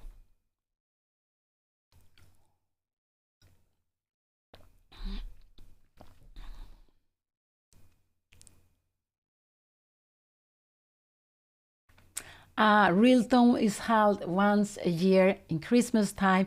I have no idea if Anna is going to play next year, but she has been playing now for some time there, and actually her career with streaming started in Rilton Cup when Anna 1 year, could it have been 2019? It could have been that. 1 year she was asked to comment on the games instead of playing. She did that, and she realized she really enjoyed commenting on the games. And after that, she commented on the Women World Chess Championship. I think it was it Juven playing against Goryachkina? It could have been these two players. So it was all how it started. It started with Rilton Cup. So it's just it's one of these old traditional tournaments we have in Sweden, and a lovely tournament. I have myself played there more than 20 times. And actually, the first year, when I went there, I didn't dare to play. I was 13, but I went there at 76 every day just to watch the game, and that was very, very exciting. And after that, I decided I need to play there myself, and I've been playing for lots of years in Rilton Cup, which is named after a lawyer who was the one who sponsored the tournament. He said, you need to have a strong tournament for the juniors in Sweden, so they named it after him, Ture Rilton. But I have no idea if Anna will play there because it's such a long time until it will be played again. Anna's rating is 2079. Anna is about 190 in this tournament with around 270 players. So she's on the lower half. It's just a very strong open tournament, and you have players, I told you, from 27, 56 down to maybe 1600 or down to no ELO rating at all. Now Anna has been spending some time. I hope she will not think more than 20 minutes, because this is normal. After 20 minutes you will just keep on thinking the same thing all over again. You will calculate the same thing. But I think actually Anna is looking at bishop b4, and because this is very tempting to pin it here. And if you would go here a3, we would be so happy to play it. We would go knight e4, and this would absolutely be a dream to be playing. Now, I don't know, are there some tactics with this? But even with these tactics, we don't take the piece. It could be just too dangerous. It actually would be losing maybe, but we would just change here, and a position like this would be, I would say, this would be very, very close to a draw. Because of the different color bishop, this extra pawn doesn't make so much. So, but if Anna go bishop b4, her opponent has only one, I would say, good move. He can move the queen, but I would say that this is the natural move. He would play it very, very quickly, just to, so if Anna takes, he can always take back with the bishop and keep his beautiful pawn structure on the queen side. So I'm sure Anna is calculating bishop b4. She's thinking, will she go for that? Or maybe b5. These are the two most active moves I can see. This is a very active move, but we remember this is a blunder. There is a tactics here because the queen is not defended, and if when we change the queens, there is some in-between moves, losing a piece. So queen a5 is absolutely not possible to play here. So, oh, I hope her opponent, yeah, her opponent is sitting there. And I guess, you know, they play these first 5 rounds so intensively. There was also, they play 5 games in like 2.5 days. They started Tuesday evening. There were double round Wednesday. There were 2 games Thursday. Today, they play only in the evening. But it's very, very heavy schedule, I would say, for classical chess. So you need to keep the energy. And yesterday it was a blitz tournament. Also Anna took part in it yesterday. For those who thought that they didn't have enough chess, they had a blitz tournament to play yesterday too. So yeah, these are the 2 moves. Bishop b4, b5. These are the 2 moves I expect Anna to consider. Could she do something like this? Could she go queen c2? But bishop d2, rook f d8, and how in just a little bit, just be waiting here now and just moving around. This could absolutely be a way of playing. I have no idea if white should go a3 and b5. Can we go something like this and b4? But yeah, now also giving square. I don't know really. It's not so easy for white to handle it either. So this is also a move to be played. Queen c7 could be quite, just to put the rook on d8. Absolutely. So bishop b4, b5, maybe queen, sorry, not b6, but maybe queen c7. Anna hasn't played. She's still thinking. She has been thinking. Could it be 20 minutes now? She has been thinking for some time, and just hope that she will make her decision quite soon, so she doesn't get into time trouble. So if you go queen c7, the plan is to go rook f d8. I'm a little bit worried. Is this possible to play? But I think not. It shouldn't be. Do we have knight h5? No, we have things like this. And now, I don't know, this is getting crazy. So it could be queen c7 is not a good move to play. And I could be concerned of that it's possible to take on h6. But with a move like this is nothing to be worried about, I believe. Can we take here and take, I don't know, maybe we should even, should we put something bishop c3 here between, and you take, can we take this to play this position? I'm just wondering, because if we come here, we always have bishop e4. This is quite annoying. It could be that Anna is a little bit scared of bishop take h6, but after a move like this, we have knight e4 taking. I have no idea what we can play, but we can play this position, and it's getting about equal, I would say, absolutely about equal. We have this different color bishop, and if we would change all the heavy pieces, it would be a very, very easy draw, and also this pawn structure. It could be that Anna is concerned about taking on h6. It could be that she's getting worried about this. So if she goes b5, is she scared that this will be a move here now? And this is actually a possibility. So queen d2, I said it was for to put in the bishop here. It could also be that her opponent wants to take on h6. It could actually be that. that her opponent want to take on h6 because the pieces are so well placed. After that, he has all his pieces very actively. He's blowing up the position. So it could be that Anna now is getting concerned about that. I was not really looking at it. So maybe that's why bishop b4 is a very good move. If you come here, can we go take here? Can we take queen here? What is happening? Queen d6, I have no idea. But this is getting very scary. This is absolutely getting so scary. I have no idea how we can. We need to sacrifice the queen in some moments, but this is wow. Maybe it works, but it's absolutely scary. When you have a check here, we would actually just take it, and here now we have a check, and we can maybe take the rook also. There are some tactics, but this is very, very scary. So this is the reason why Anna is thinking so long. I forgot about that. She is worried about bishop take h6, that her opponent will just sacrifice the piece here.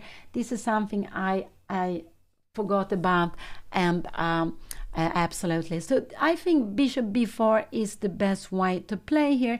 Bishop b4, because after a sacrifice like this, we don't care about the pawn. We just play this. You cannot take like this. We would grab the queen, absolutely not. So we are threatening here.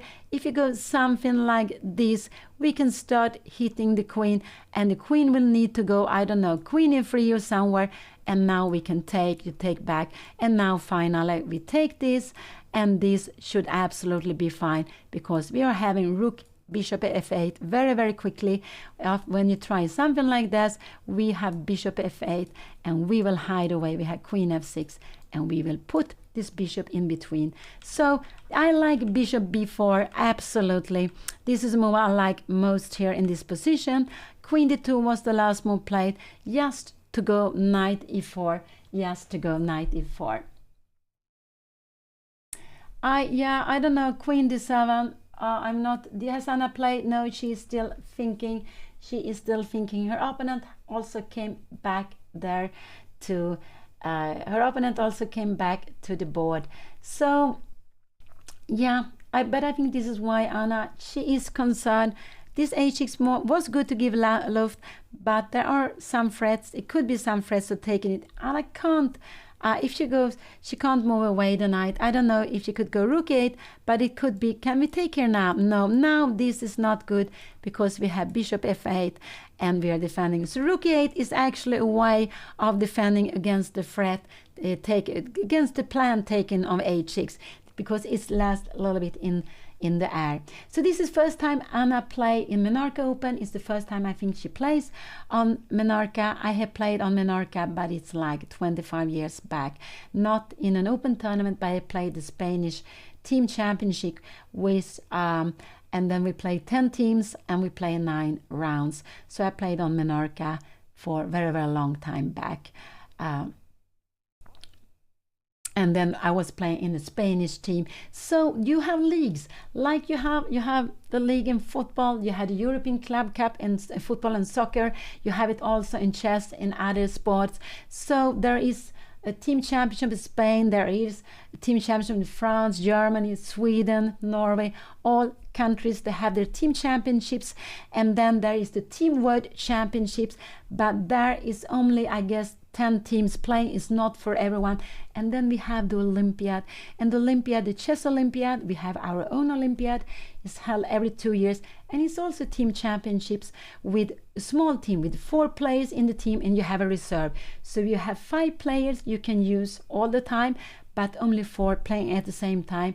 And this year the chess Olympia will be held in Budapest in September, and normally it's about 160, 117 nations competing in the open class, in the women class a little less, but it's just such a huge, beautiful tournament with the best players in the world. And also in some teams there are amateur players, but it's just a very, very beautiful tournament. And the first time the Olympiad was held, was it back maybe 1928 in England? It was quite a long time ago.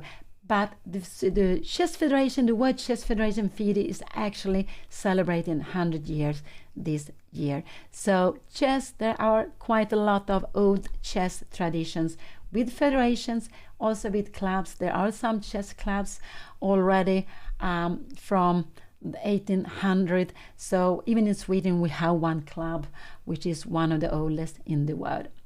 So let's go back again. Anna is thinking, but Anna is thinking about this move. If she's scared of bishop take h6, she can play rook e8. There is nothing to be scared of here now. She can just go bishop f8, kicking away a check here. We are coming here. We are not at all scared of this.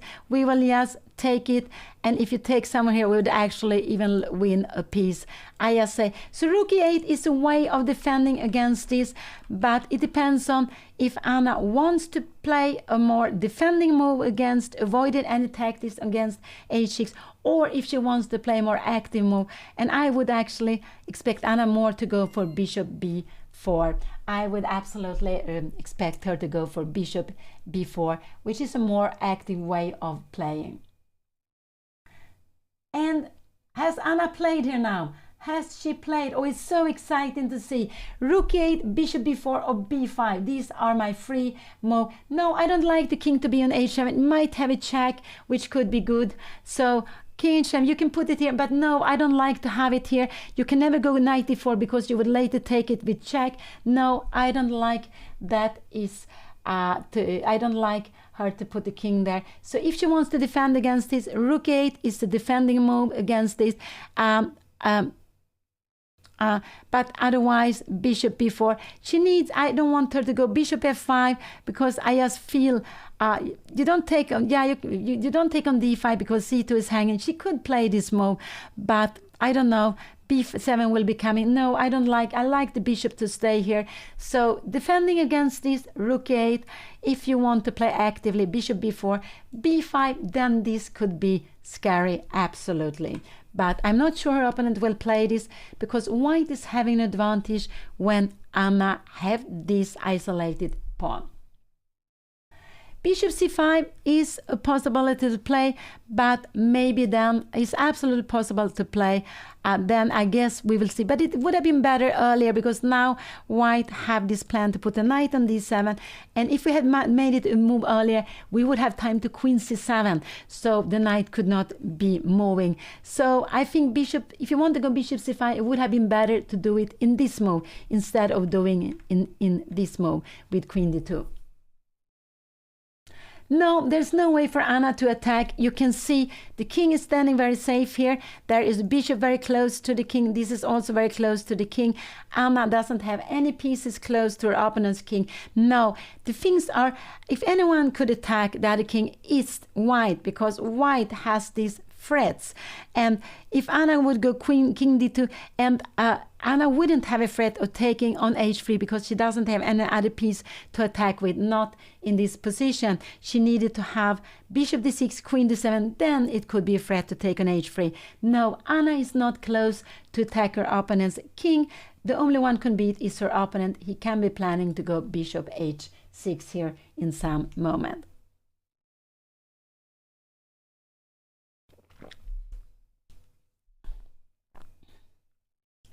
And Anna is now down to 35 minutes. She has been thinking long. She has been thinking more than 20 minutes. And that is very long time. I just hope she will play soon. There, yeah, today there is the candidate playing. They are playing quite late. They are playing in Toronto. And it will just be very, very exciting to see both tournaments, both in the open class and in the women tournament. And I think I have played against all the players in among the women. In the open class, I have played against not so many. I played against maybe Gukic, yes, and I also played against Karana, but it could be these are the only two I played against of the players. So it will be two very, very exciting candidates. They are playing all against all with black and white, and they are playing now for about 2 weeks, I expect. So but we are following Anna's games, and normally her games are exciting. Still, there have been some positioning, maneuvering, but it could be some fireworks taking place if white goes for bishop take h6. And let's see what Anna will do. If she's concerned, I would say rook 8 is a good way of defending against bishop take h6. And it could it be that when white played this little move h3, he was hoping Anna to make this h6 so he could go queen d2. I thought this was the idea to put the bishop here, but the idea could actually be that you want to grab on h6. Absolutely. And Anna is so fully focused. Just hope that she will play soon now, but not only to play, that she will find a good move. And these are the moves I would say rook 8 or bishop b4 are the two moves I like most. I'm a little bit concerned of this here now. I'm actually a little bit concerned of this. It could be that this is working, but this is getting, I have no idea, a rook somewhere. Maybe now we have rook f5, knight f5. I have no idea. I'm just wondering if we're coming here, can we go bishop f5 here now? No, now we have some crazy here. This is very, very difficult to know when one move is working and when it's not working. So I would say b5, bishop take h6 is very, very scary. So I hope for bishop b4 or rook 8. And the plan, let's see, will Anna go for the active bishop b4? Will she go for rook e8?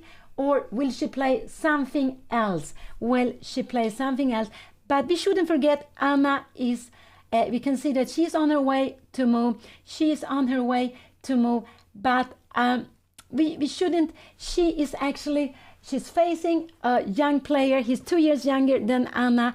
And he is the higher rated, so Anna can in that sense be relaxed. But of course you always want to do your best when you're playing chess, and when you're playing for so many hours, you feel so much after when the game has finished, so you really always want to do your best. Her opponent is walking up. Yeah, that's a little bit surprising when Anna is on her way to move, but I think she will make her move now at any moment. Now she's coming back. Is she going for complications, or is she going for to play a solid defending move? I hope for one of these, but knowing Anna, I expect her to go for bishop b4. It's the most active move. She could go for b5, but then bishop take h6 is very scary.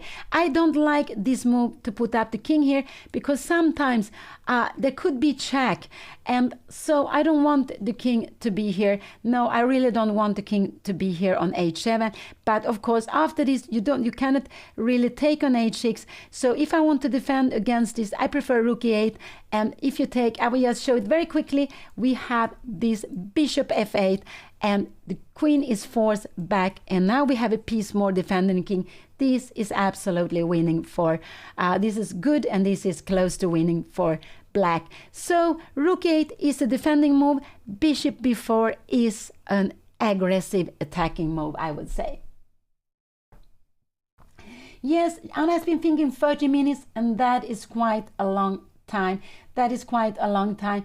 But Anna plays the same way as I do. We are both slow players. We both like to take our time, thinking, calculating the moves, a little bit hesitating, taking decisions. So yeah, we do the same. And of course, when you're sitting on the side, you wonder why are you thinking so much. But when you're sitting at the board, the time is just running away. It's just flowing away. No, she's not in time trouble yet, but she's getting close to it. Now she has half of the time of her opponent. She has half of the time of her opponent, and they were very close before. So it's getting exciting, and also on the clock.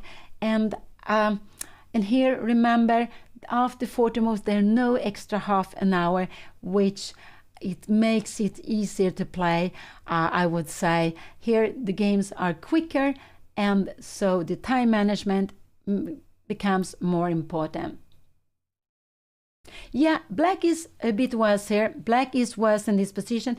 I think Anna absolutely, she knows she's worse, but I hope she is not pessimistic, because the position is absolutely playable, but white is having a better position because this pawn is weak. Also, it's easier to, you see all these 5 pieces. There are 6 pieces. They're all active, but here we can see this one is not so active. This one is not so active yet, but it's a good bishop together with the pawn. Now her with the pawn on d5. Yeah, let's see. So this was the last move. Queen to d2 is Anna. Yeah, she's behind very much. She has been thinking along. Will she go? It looks like she's looking at the queen side. What is she going to do here now? I am getting nervous, but I'm getting nervous for her time also, because she has been spending so much. And with this quicker time control, spending half an hour is too much. I would say half an hour is always too much to spend. It's better not. It's better actually to be more practical. And she wanted to be practical. She has been playing quickly until this moment, and I think that she was maybe not looking so much at that her opponent can take on h6. But now she realized this is in the air, and what is she going to do? I think she's calculating bishop b4 and knight e4 for go for some tactics, some activity, but she's not sure if this will be the right way or not to play. So Anna, in this tournament, a very beautiful tournament on Menorca with 360 players, I believe, in 2 groups. Anna is having now 2.5 out of. She has 2.5 out of 5, like her opponent is also having 2.5 out of 5, 50%. And Anna has been scoring over her rating, because she has played against players with higher rating, much higher rating. And yesterday the opponent had only 180 points less, and the opponents she has played with less rating had about 200 points less. But the first round Anna played against the player from China with 400 points more, and on the third round she played against the player from Germany with 300 points more. And today Anna is facing another young Chinese player with about 200 points more. And what Anna went b5. No, b5 is scaring me. b5 is scaring me. But if you take on h6, this is actually the move that scares me. Will he do that? Will he take on h6? I have no idea. Taking on h6. Can we go b4 here now? No, we have this. Bishop take g7. This is the big threat. Bishop take g7. And this is actually the big threat. So if he takes on h6, I'm very scared that he will play this. I didn't like b5 so much, because this bishop take h6 is in the air. It's absolutely in the air. And so this is very, very scary. I'm wondering what is happening here. b4, take here. If we take here, this will be queen g7 check. And let's see what her opponent is going to do. Anna played b5, and I think her idea is that if you come here, she wants to go, I don't know, she needs to play this. She will need to play this. It depends on if her opponent is tactical or not. It depends on if her opponent is tactical or not. Now, there is also bishop d6. I have no idea. Maybe this is fine to play. Maybe this is fine to play rook e3, but I'm a little bit scared here. Can we go rook e8? Is this possible? Oh, there's so many tactics here and there. I'm getting a little bit scared. But the idea with bishop d6 is actually to keep this control. So I don't think her opponent will take on h6, but I was a little bit scared about this. Taking on h6, and now queen take h6. Can we go bishop d6 here now? And we have knight take d5. I have no idea what is happening here. And we are having some checks here now. What is going to happen? I don't know. Why do we need to go? We can go rook d5. Can we do that? Knight take here, and we have bishop e4. Oh, this is getting so crazy here. This is absolutely, now it's a draw. But I don't know. It could be he take on h6. I would be very scared of it. But it's also giving a piece. And after this, maybe queen d6, but maybe bishop d6. So maybe this is absolutely fine to play. I don't know, but it looks very, very scary, because white has 1, 2, 3, 4, 5 pieces to play with. You're defending with this. This is also defender. How are we getting? Maybe we should try to get this here, but oh, it's so difficult. It could be this is fine, but it's a little bit scary. But, you know, when you play with white, white is having an advantage here. So it depends on white played very quickly. Has white played? No, white hasn't played.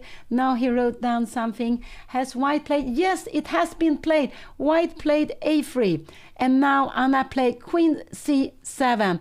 Is this a possibility here again take here. Can we play this move here now? I'm just wondering. We go rook f8. Is this getting scary? Rook d4. Yeah, this is actually getting, is it getting scary? I have no idea what is happening here. It will be some firework. But, so please, thank you. b5, a3 was played. He was concerned bishop before, and Anna played queen c7. And her idea is to go rook d8 and to come here to have a position like this. Yes, to keep it like this. And her slow plan is to go a5 and b4. This is slow plan to play against c2. This is absolutely plan she is having in this position. So b5 was played. Her opponent played a3, and now queen c7 was played. Oh, sorry, b5, a3, and in position like this, queen c7 was played. And here we have it on the board. We take it up like this. We take it on the live board, so we have it also with a little more clear colors. So queen c7 was the last move, and the idea with this is actually that if you go knight e2, you cannot do it. I think we just can go and take the pawn here now. This will be fine. We can also bring in the knight, of course. So this knight doesn't want to move. One is that this is hanging. Also, it would allow black to be active. So this pawn will, knight will absolutely stay there. Will black go for, white go for some fireworks? I don't think so, but it's a possibility to play. But then you will play with a piece down, and normally you don't want to do something like that. You normally don't want to do it when you have the better position, and white is better because of this isolated pawn. No, the position is not at all hopeless. It's not. White is a little bit better because of this isolated pawn. Black has made some activity. b5, I said I didn't like it so much, but it's fine in some sense that if Anna could be able to go a5 and b4, this would be her plan.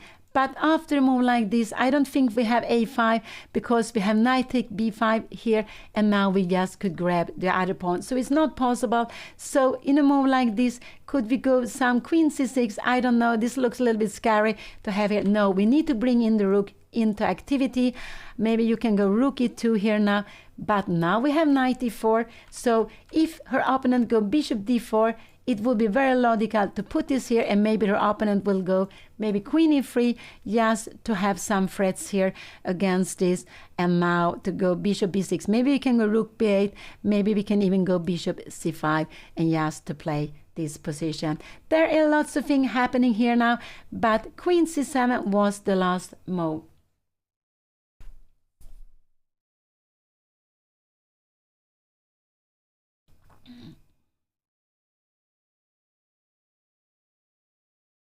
Yes, so yeah, for everyone who is coming now, Anna is playing an open tournament on MENORCA. This is her 6th game.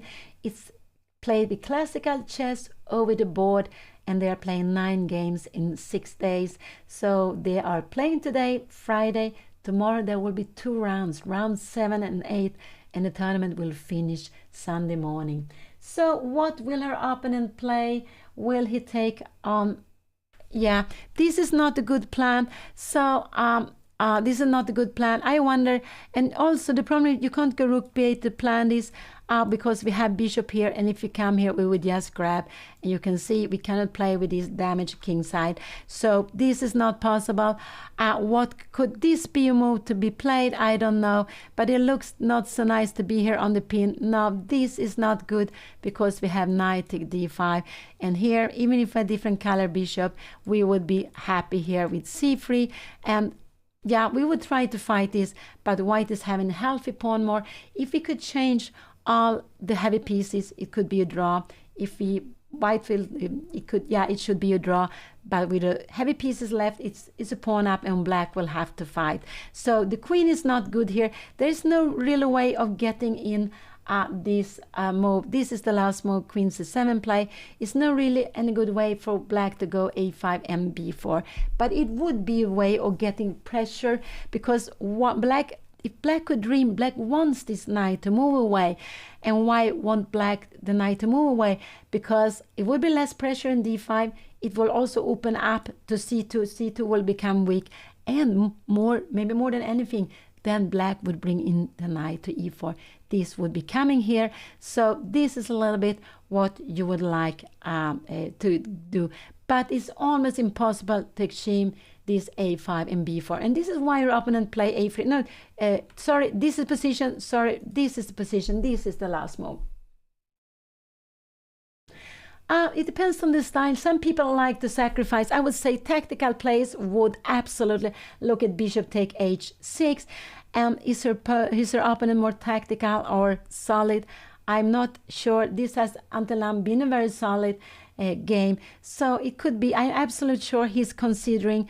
But is he willing to do that? Because he's also making a risk if he does that. Because I'm just wondering, after a move like this here, you're taking, does we have any time for this? No, we have knight take d5, take here, and we have rook take d5, and we don't have bishop d5. This would absolutely be losing now in position like this, because after this we have just rook h5 or maybe bishop e4. Everything is just winning here. So no, this is not possible. So queen c7, I think it depends on the style. And her opponent played, and he played bishop d4. He's a positional player. He played bishop d4. He doesn't want to go for any risk. He just wants to play positional. Now I like a rook to d8 or to e8. It could be both.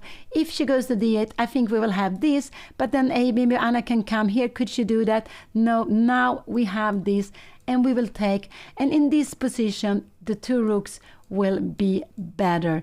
In this position, the two rooks will absolutely be better, and we will not have time to take here because of bishop e4 check. So here the two rooks will be stronger with the bishop, so this would absolutely not be good. Bishop d4 was played. This is the last move that was played, and it's logical. He doesn't want to sacrifice anything. He just, oh, sorry, this is not the position. I'm sorry, b5 has been played. We put it up here. This is the position. b5, a3 has been played, and this was the last move, bishop d4. Here we have it.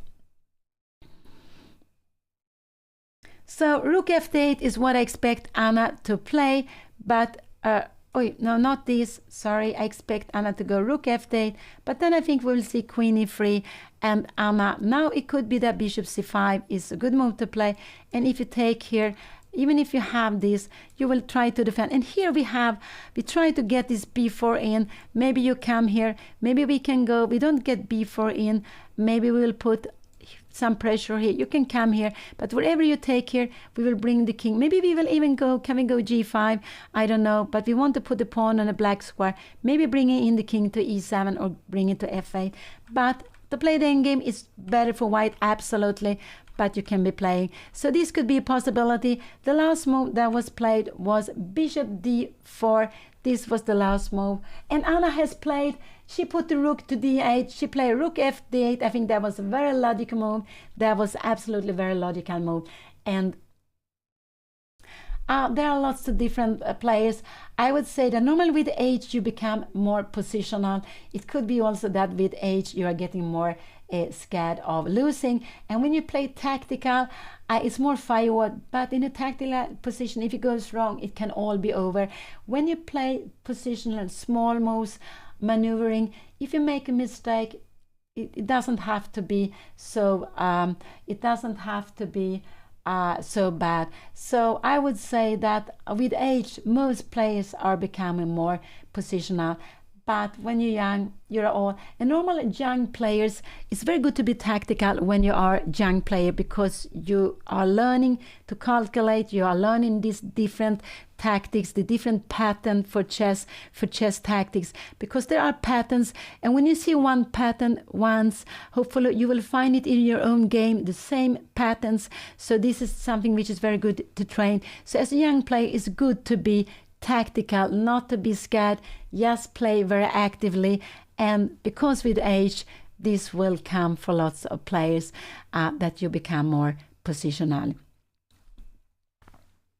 And we can also see, I spoke a lot about Ulf Andersson, but it's because it's the best players we have had in Sweden before. He was rated number 4 at his best, but he was a player who is now very well known for his endgame skill, his small maneuvering, and he can, from equal endgames, he can just win it. But when he was young, he was a very, very tactical player too. So I believe that lots of these strong players, they have been tactical in their youth, but later on some of them are becoming more positional. Not all of them, but it's also because with age, you don't calculate the same way.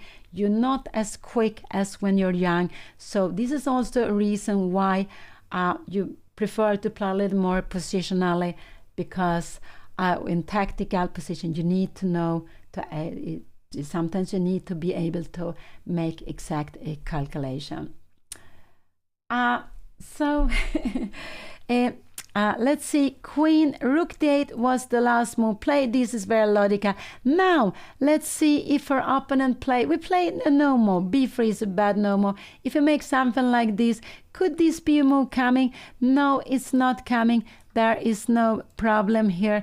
We have bishop c5. We will just go, can we go bishop e3? Now here we have some counterplay, but you have queen here, and here we don't really have, we have maybe something like this, queen b6, but you just defend it, and this will be a healthy pawn extra for white. This will absolutely be a healthy pawn extra for white. So knight d4 is not a plan here now if you make some small moves. But I would anyway guess her opponent to move. I'm guessing queen e3, because like this you have this plan. But it depends on if white is ready to exchange this. But here white has this move, and the idea is actually to put the knight, so you can go bishop f5. If you take here, we can go knight d4, but now actually we have this. What is happening here now? We have rook c1, and this we have rook 8, and now we're getting into tactics. This is just getting very, very tactical now, but it's absolutely fine for black. So it could be that white doesn't want, because if you go queen e2, bishop c5 is not the move, because we would just take on f6. We are not allowed to get this pawn, this damaged pawn structure. You see the king would be very open, and there also would be a pawn going on d5, and here this would just be winning for white. So no, Anna always has to be ready that if her opponent take on f6, she wants to take back with the bishop. She really wants to take back with the bishop. This is the position rook d8 was played. Anna has used, like, she's down to 25 minutes, and I just wish she would have played it a little bit quicker, but she was thinking long. Her opponent didn't want to sacrifice. There were some possibilities, but it would probably have been unclear. So it depends on your style if you want to go for some fireworks like that. But actually, if you're having a better position, it's normally more advisable to play like her opponent has done, just to keep the advantage, just to maneuvering, to play slowly, no hurry, because if you play very quickly, it might be that you give your opponent a counterattack. And if you sacrifice a piece, you cannot win the endgame only if you get the piece back. You need to get to the king. So her opponent is just playing solid with bishop to d4. So and rook d8. The problem is, what is Anna's next move? Knight e4 is not the next move.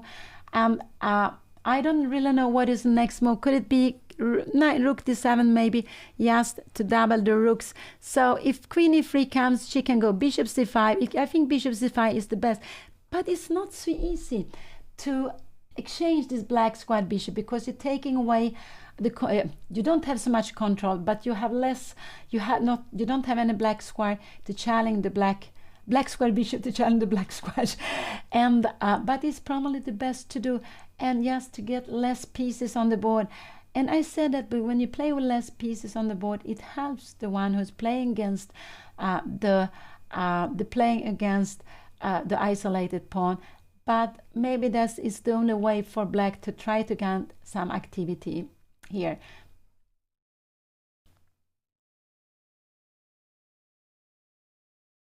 So Anna has played 5 games. She has lost first round, won second round, lost third round. She won fourth round, and the same day yesterday she played the fourth round. She won in the morning, and in the afternoon she made a draw.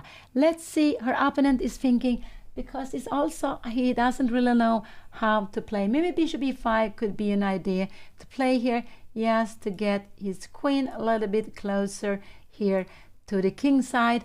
But now again bishop d6, but I would say this is difficult. Can we go something like a5? I'm wondering. No, now we have knight e2. What is happening here? We can go knight d4, and actually in position like this we have knight b5 taking. We have some, actually e6 is hanging, so this is getting good. E6 is hanging. It's some fireworks here, but she also gets some activities, but it's difficult to get it. So this could be a plan. Sorry, this is not the position. This is the position. Rook f8 was the last move to be played, and her opponent is now taking his time. Her opponent has made a draw, but I think it was against a lower rated player. Her opponent has won against an international master, but I think he made a draw against a lower rated player. So her opponent has played, I think, 3 players higher rated than him. He won one of those and he lost 2. And then I think he has played 2 games against a lower rated player, and I think he has made 1.5 out of these 2. So yeah, I'm also happy. He thinks, just hope he will spend some time. And we can see that even if he has this more pleasant position, it's not so easy for him to know how he's going to improve it. But bishop e5, queen e4 could be one idea. And actually this plan with bishop e5, I don't know where the queen is better, here or here. Could it be better queen c4? Because if you go queen f4, now we can take here. And now I'm just wondering, now we have this tactical. We have bishop take h3, and this is absolutely fine to take. If you take here, we are getting a pawn. And if we have a half a pawn up, and we see this is weak and this is weak, black would be much better here. So queen c4 could maybe be a move that could be played here, but you don't go queen f4, maybe queen c1, and then the rook d4 will be coming. So yeah, there are lots of things can be happening. This is the last move Anna played. So now she put her pieces in active squares. The rook is defending d5. This rook and the queen, they are looking down to c2. So white doesn't want to move the knight. The pawn on c2 will fall. Also, it could be that it will allow Anna's knight to come to e4.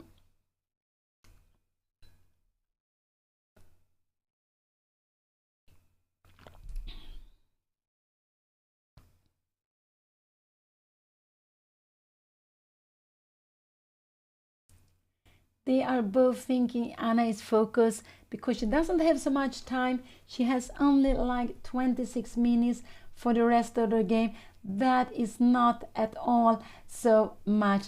That is all not at all so much. So and her opponent has the double time. Absolutely. We can see there was a raid. Thank you so much from John Bartolome. There was a raid. And for everyone who's coming in, we are watching Pia Cramling playing in Menorca Open in Spain, and she is playing against a very young player from China. He's 2 years younger than Anna. He's higher rated. He has 2282. Anna she has 2079. So Anna is playing black. She has 2.5 out of 5, exactly the same points as her opponent. So we are seeing this slow positional game where her opponent is a little better because Anna is having 3 pawn islands. This is one. We see a second one and a third one, while her opponent has 1 pawn island and 2 pawn islands. They are equal pawns, equal material, but this lonely pawn, called an isolated pawn, makes the position a bit better for white. So Anna played this beautiful Open on Menorca with 360 players in 2 groups. It's just very, very beautiful, where you have strong players, some players close, some players among the best 100 in the world, and Any player can play there. There are also players without rating. So it's just very beautiful. These open tournaments, which is taking place during 9 days, not 9 rounds during 6 days. So this is the 6 rounds. There will be 7 and 8 rounds tomorrow, and the last game on Sunday. Will her opponent move here now? What will he do? What will I guess? I will guess maybe queen e3. I will guess maybe bishop e5. What more could we guess here now? These are the moments. Maybe queen e2 could also be a possibility to play. But of the queen e2, this would be a mistake. We saw, I think, can we take here now? Can we go for knight take d5? I'm just wondering. We can take on c2, but we will need to play this. We have been looking at this before, but I don't like this position so much. After here, bishop take d5, we need to go, maybe bishop take d2, but we will need to go g6 later on. So did he play? Has he played? No, he hasn't played. Let's go back to the position. Sometimes I move it far away. This is the position. White is the play. White is thinking, and white has almost double as much as time as Anna. White has 48 minutes. Anna has only 25 minutes, and Anna has only 25 minutes, almost half of her opponent's time, but they always get half a minute per move, and that's so important. That's so important. I think in this game, Anna would be happy with the draw because her position is worse here. It's white who is having the easier game, the more freer game, and white doesn't really have any weaknesses, while Anna have this isolated pawn. It's called isolated because there's no other pawn defending it. So I would say that Anna would be happy in this position to get the draw, but of course lots of things can change later on. How to improve in endgames? I would say that play the endgames, play out the games, don't be scared of them, and look forward to play them. And you can also go into different places. You can see videos, grandmaster commenting. There are also courses for endgame. Bishop e5, yeah, this was one of the most I expected Anna to play. Bishop c5, be a queen. Now she needs to move her queen. She needs to move her queen. She needs to move her queen. And you remember, this would just lose the game immediately. We can even grab the pawn here. This would absolutely be losing immediately. You're not allowed. So this bishop needs to stay to guard this knight. Anna needs to move her queen. And I would say queen c5, queen c4, maybe queen c6. No, but I don't like to be in this pin. No, not in pin. Queen b6, queen c4, or queen c5, I would say. Maybe queen c5 could be absolutely a fine way of playing. Maybe we would have the queen to f4. Could this be? But again, this is a good move. But I would say that this is so difficult to see. It's so difficult to realize that we want to play this endgame, rook d4, and we are just playing this endgame where we have pressure against here. So let's see, what did Anna play? She put the queen on c6, but I don't like the queen so much on c6. I don't like the queen so much on c6. Yes, she put it on c6 because I'm a little bit concerned here now about. Yeah, no, I don't know why I'm scared of this move. Maybe this is absolutely fine, but I would have preferred to put. And now we have queen f4 coming. We have this. Her opponent played this quickly, but now bishop d6 is a very good move. Bishop d6 is a good move to change the bishop, and this I would say is very difficult to understand. But Anna wants to take off some pieces here. She wants to go bishop d6, and now there's no time to take on f6 because it's a pin. We take the queen. So if she goes bishop d6, she will be able to change the bishop. Bishop d6 is a good move, but I would say this is absolutely very difficult to find this bishop d6 to change the bishop. But we can see that this king is coming closer, queen is coming closer here to Anna's king side. So it can't go to h4, but it could be that it wants to go maybe to g3 later on. But it just stands here very well, and maybe she has some plan. She has put this square free. It could be she has this plan of maneuvering the knight to d4. Absolutely. So I would like Anna to go bishop d6, but this is very difficult to play. This is very difficult to play, but she needs to, Anna is cramped, and she needs actually, as she doesn't have any active play against her opponent's king, is a very, the king is very, very safe. She needs to get some pieces away from the board, and that's why bishop d6 is a good move here when you can force the exchange of the bishop. But this is one of the questions you have to ask yourself all the time. What pieces do I want to have in a board, and what pieces do I want to take away?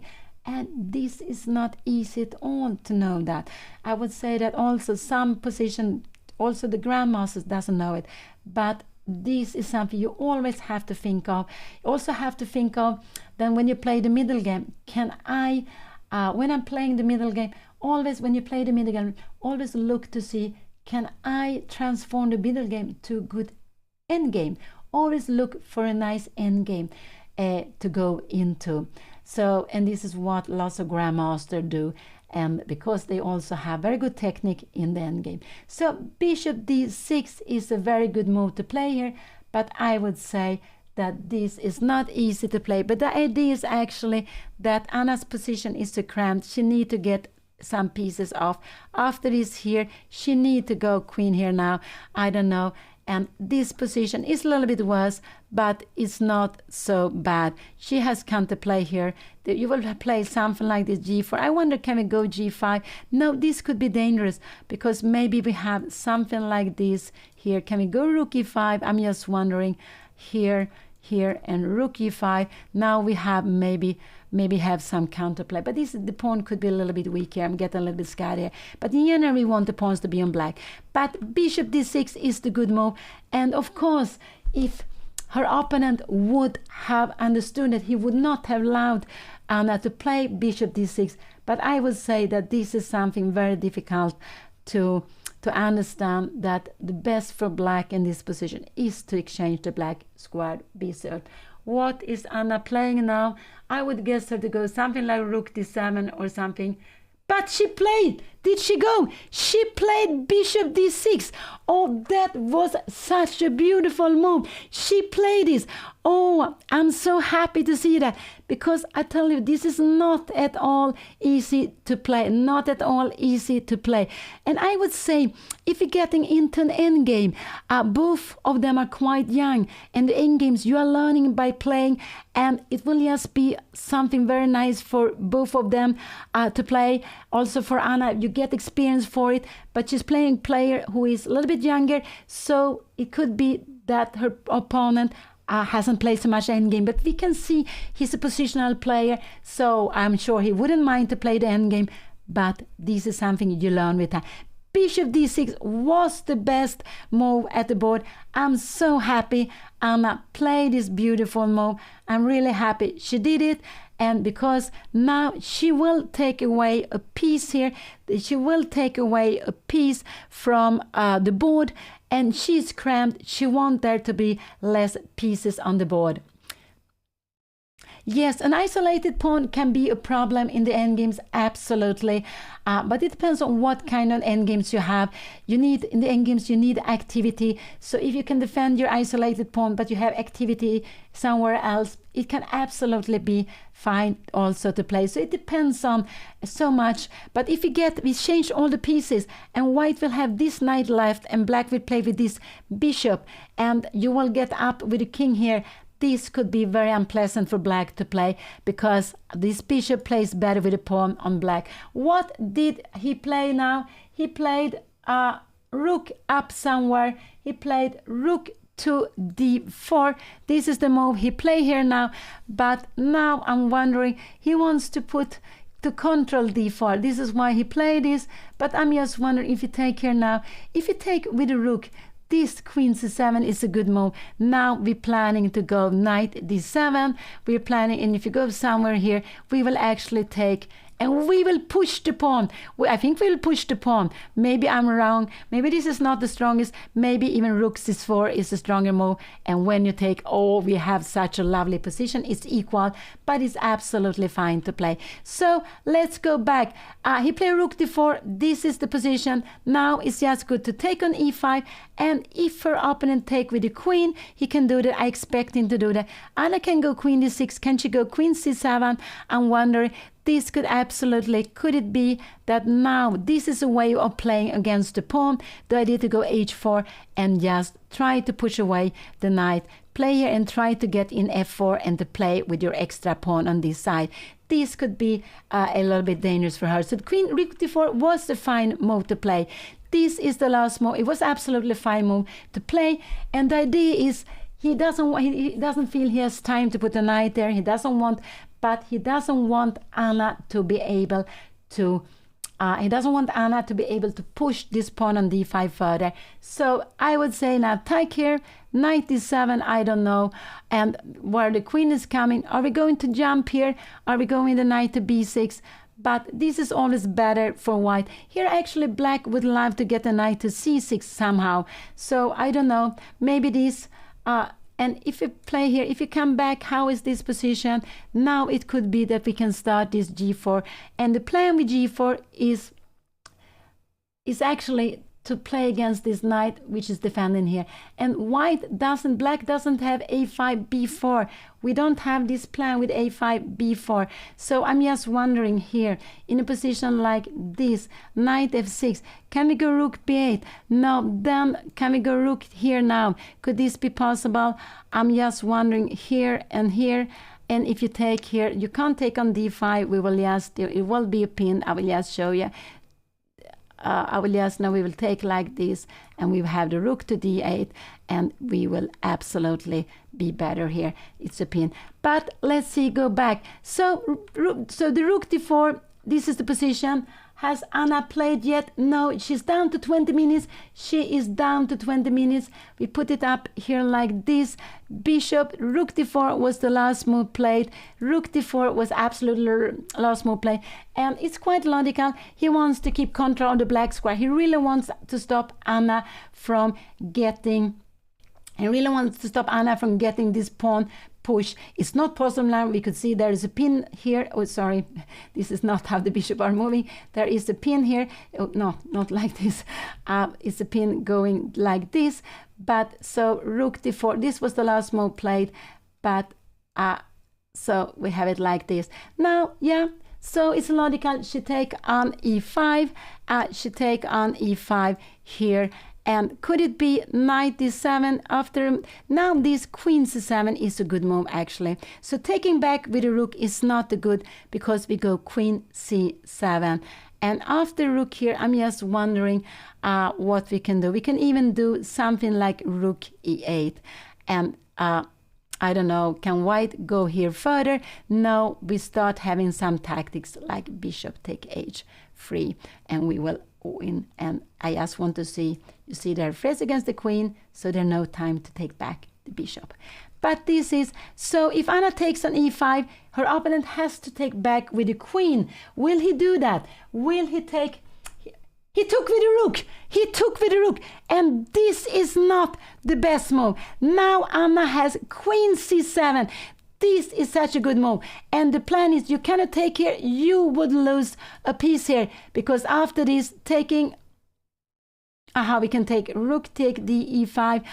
We would just take the rook with this way, actually. And if you take it, we would take it. We wouldn't win a piece. If Anna finds this beautiful queen c7, she is absolutely fine. Taking with the rook was logical, but it's not the best move. Queen c7 is a very good move to play here. Queen c7 is a very good move. Will Anna play this? This is absolutely a very good move, because his rook is not so good where it's standing there. Queen c7 is a very, very good move, because she wants the rook to move away, and then she will take f4. And we can see, we said that if this rook moves away, we will change. And here we can either go d4 if we want to. We could also go maybe rook c4. Both of them, and after rook c4, taking, this is the good way to play, because we have d4. So what did she play? What did she play? Did she play it? No, she went queen d6. I would have preferred queen c7. I don't want to be on this file. And we have this position. No. This is my analyzing. Sorry, I got so excited. Queen d6. I would have preferred a queen on c7. Queen d6. I am a little bit more concerned. What is her opponent going to play? A little more concerned, but it's also a good move. It's absolutely also a good move. She played this here now. What is happening after knight take d5 here? Can she take here? Can we go with the bishop? Can we take here now? And now we have rook e8. Oh, this is actually getting scary. No, I didn't like the bishop here. So if you're coming here, knight takes, Anna will need to take with the knight, take with the bishop, and she will need to go rook takes c2. This is very important. This is very important because after this, we have this tactical take here and we taking the queen. So I don't like the queen so much to d6. There are some more tactics, but now Anna is planning knight. She is planning knight d7 to kick away I think she's planning knight d7. Her opponent can go here, but after knight d7, where is the opponent's rook going? I have no idea. We are not scared of this. Are we going rook d5 here now? We are just playing with it. Change more. We're going knight to f6. This would absolutely be very good for Anna. So let's see here now what is happening. We have this position. Anna played the queen to d6. She's down to 80 minutes. And but queen d6 is absolutely a good move also. She just have to be a little careful. There are some tactics. There could be some tactics. So what is her opponent going to do? Can her opponent do like this? Take with the bishop? No, then we would actually just take on c3. When you take back, we can take knight, take d5. You need to defend the rook, something like this. And we will just go away. And even if it's a pin here, there's no problem. So this is absolutely very fine. Here we can say we have a knight and a bishop against the rook. We even have equal pawns. This is very good for black. Black also is keeping the pieces here. We see we have a pawn on A that will be queening. And with knight and bishop, with the queens on the board, it helps absolutely to keep the knight, to have the queens on the board. So let's go back. This is not the position. We have this position. Queen d6 was played. This was absolutely played. He can go knight take d5. This is absolutely a little bit of a scary move. Anna needs to take, and after this, Anna needs to go rook takes c2. And what is happening here? Bishop takes. This is a little bit scary. Can he go check here now? And what? Oh no, I have no idea what is happening here now. She can come here and we have actually king h8. Oh no, this, she need to go king f8. This is actually very, very scary. Rook e8. And I said, yeah, I told you this is absolutely fine to play here.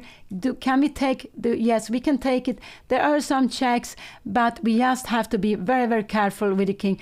But I'm not so happy about the queen to d6 because there are some tactics. It works for Anna, but she has to be very precise. Is he going for the tactics, taking knight take d5?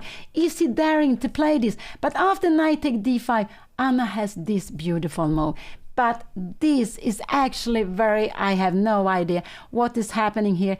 Bishop takes, and the idea is to go right, rook takes here. Can we take the rook here? We can take on f4. We are taking here now. We're taking back here. And in this position here, king here and rook d2, this will absolutely be equal. If you defend b2 pawn, we will take f2. So there are some tactics. It works for Anna, but you have to keep control, and that's why, sorry, this is the last position. Anna went with the queen to d6. This was a good move, and because see, Anna played quite quickly, but I would have preferred to have the bishop queen on c7. But I think one idea she wanted to be here is to have to look at e6, but I don't like it so much to be here. I don't also like that sometimes there could be a rook e8 check. So they are playing with 90 minutes for the whole game, and they get half minute per move, 30 seconds per move. So Anna is having 18.5 minutes for the rest of the game. Her opponent is having like 41 minutes for the rest of the game, but they get this half minute. And this is just very, very important in chess. It just has improved the chess very much, that we get this half minute, because you can win your winning games. And it just, the time is very important, but it makes, it's so good to get, you will lose on time. You at least have 30 seconds to make your move. So her opponent is there, both sitting there calculating. Queen d6 was one or two good moves. A little bit scary. There are some tactics. After knight take d5, it could be king f8. That's the best move. It could be king b8 if it takes. Will he go for firework taking on d5? I have no idea. But if he takes on d5, he needs to take with a knight. But it could be that he will go for it. And that's why I preferred Anna to have her queen on c7. Because after taking on d5, Anna will need to play some very, very tactical. She needs to play precise. And it's absolutely fine, but it's getting a bit scary. I would say it's absolutely getting a bit scary. But if it doesn't take there, Anna is planning knight. Is she planning knight d7? I'm not really sure. If he goes something like queen g3, this could be a natural move to play. Can we go knight d7? Is this possible? Rook e2, and we will just damage the pawn structure a little bit. I'm not sure. Maybe we should come here because we want to create counterplay against this one. Rook d2 is not possible. We would come and grab on b2. So this could absolutely be an idea. Queen d3 is not a move you really want to do. You don't want to take it back like this. But let's see, it's Anna to move. Let's see if we make a little move like this. Is this knight d2 move? I don't think so, because now here, maybe we go knight b6. Maybe we go knight b8, planning d4, and after rook d4, we have knight c6 coming here, and maybe we can get this pawn moving. This could be a possibility. So we can say he took with the rook. This is the position. Queen d6 was the last move played. Will he go for tactics? Until now, he hasn't done it. I would be surprised if he takes on d5, but it could be thinking that the tactics would work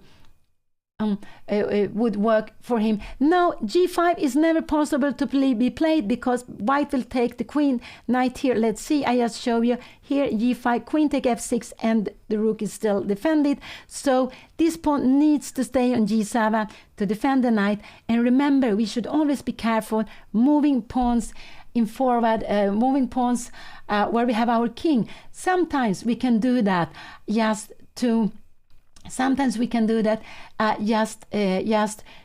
in the endgame we can absolutely do that, go g4, g5, but here with the queens on board is not possible. And also here, this pawn needs to defend the knight on f6.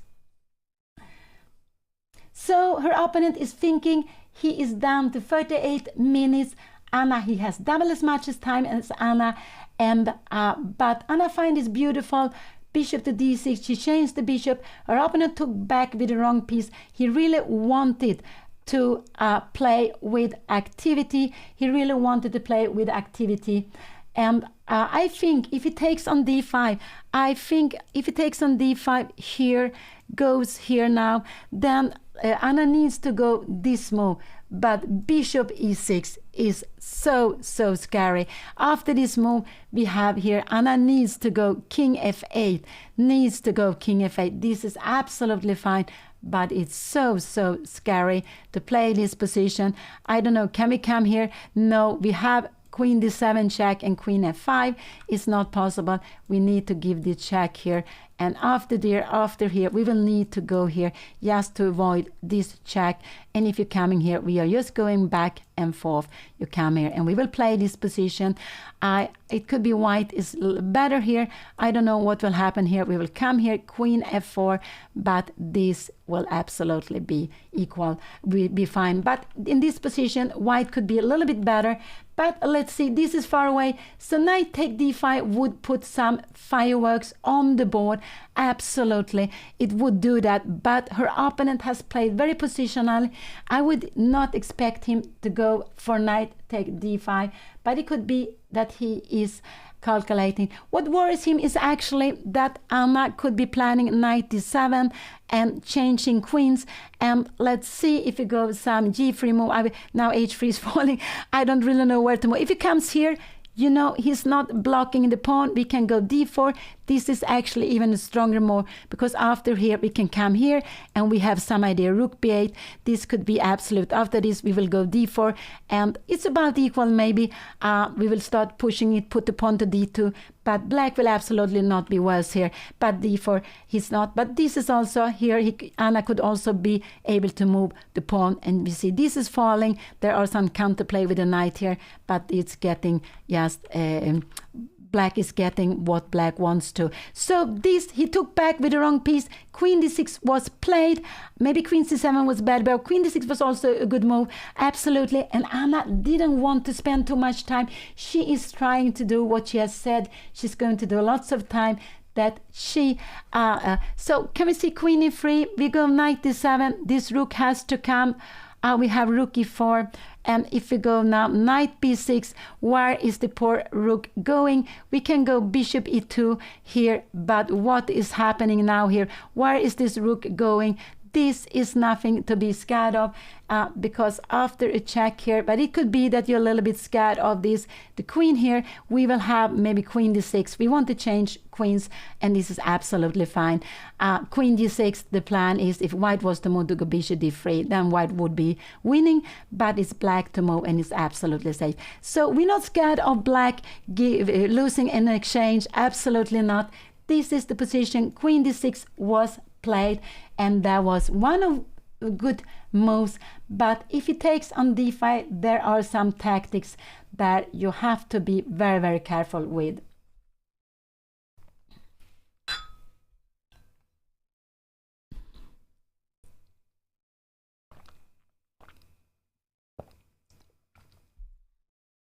Her opponent is thinking. I just hope he will keep on thinking. Anna went up. Maybe she needed something more to drink.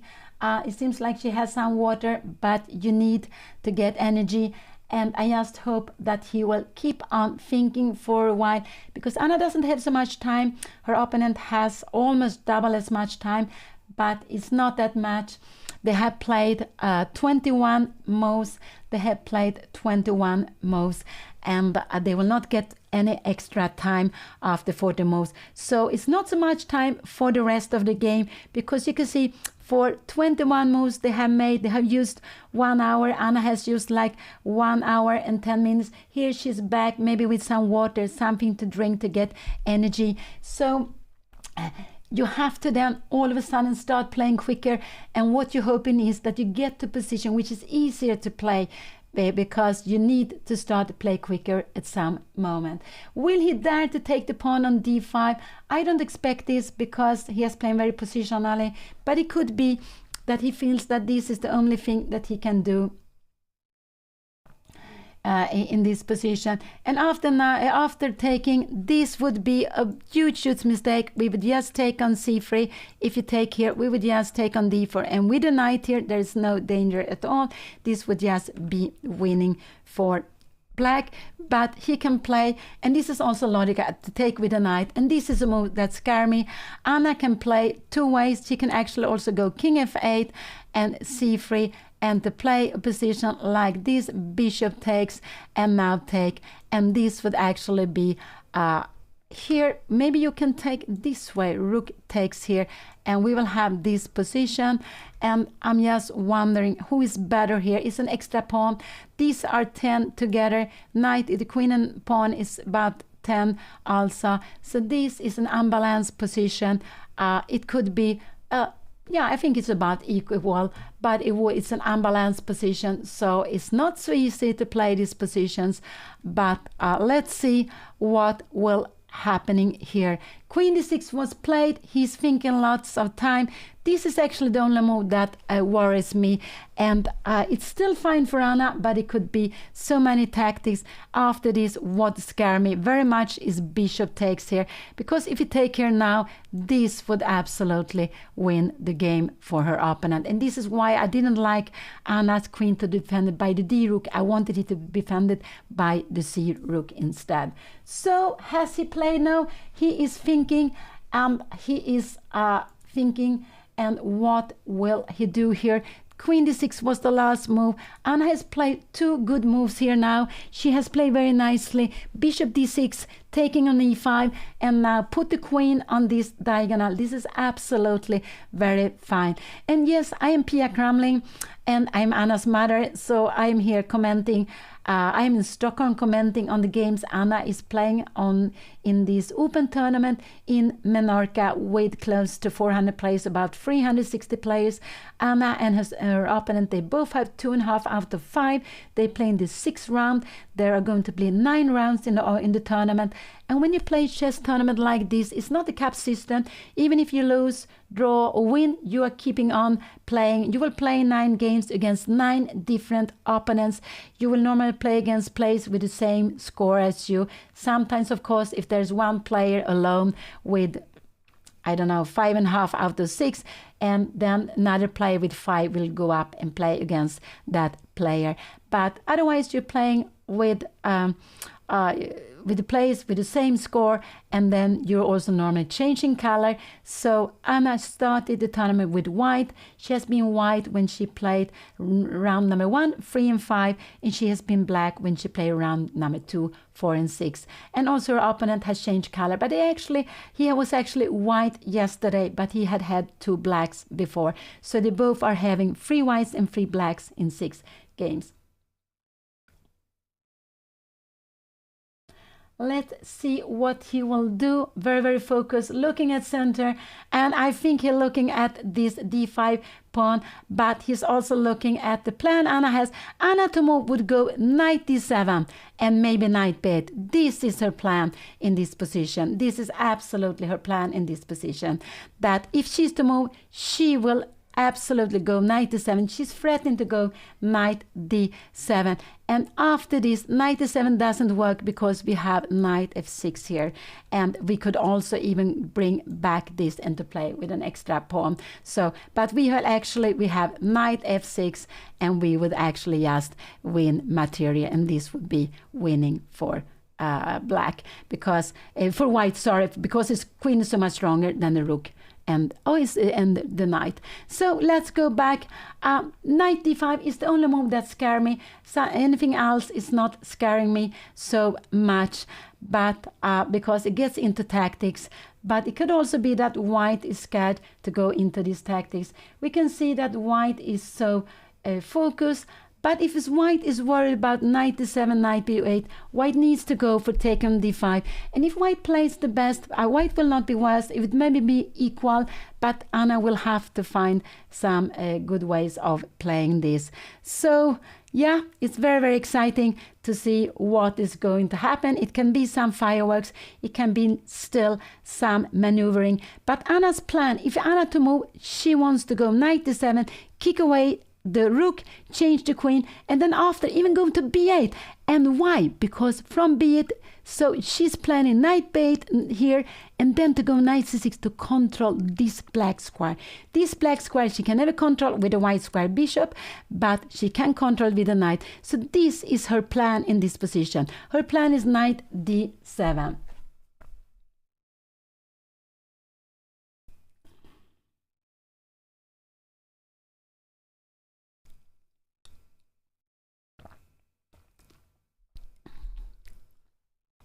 So, yeah, her opponent is thinking. Let's hope he will think for another 20 minutes. I think he's been standing some 15 minutes. He took very quickly back on e5. And I think this is actually a little bit of a mistake to, you make this move automatically. It's very good to look up in your eyes and to think, is this the best? He took it. And then Anna could put her queen on d6. c7 would have been better because there are some tactics here. But anyway, this is a good move to put the queen on this diagonal looking towards f4. Yeah, even if you play a lot of blitz, it's so difficult to change the route from playing. It's so difficult to change the route from playing slowly and then start playing quickly. And in a blitz tournament, yeah, you keep the same rhythm all the way. So, but Anna played the blitz yesterday. It was very nice to see her playing the blitz. Maybe one idea that Anna put the rook here is that she wants to go rook c4. This could actually be one reason why she put the queen on d6. I forgot about that. So if it makes, maybe knight d7 is not her plan. Maybe her plan is to go rook c4. And maybe this is why she wanted the queen to be on d6. So, but I would say that knight d7 is the plan. It could also be rook c7, just to hope that her opponent will take and to make better passed pawn for Anna, a better pass for a better pawn structure for her. So these are the plans for black. And what could white do? I would just say that if white does, maybe white could come here, but I don't know, knight d7, you can go rook here. Can we go knight to f6? Then maybe rook f4 is better. We have some rook c4. We can start playing this, but this is getting fine for her. And what did her opponent do? What did her opponent do? Her opponent played, what did he play? He played queen. What did he play? He played queen e3. Yeah, he's a very positional play. He wants to keep, he's not going for some tactics. He played queen e3, was the last move to play. Now, Anna can play a slow move here. What is she going to do? I'm wondering, can she go rook c4 here now? This is absolutely a move she could play. But then after bishop d4, take, and we have this position. She could absolutely play this.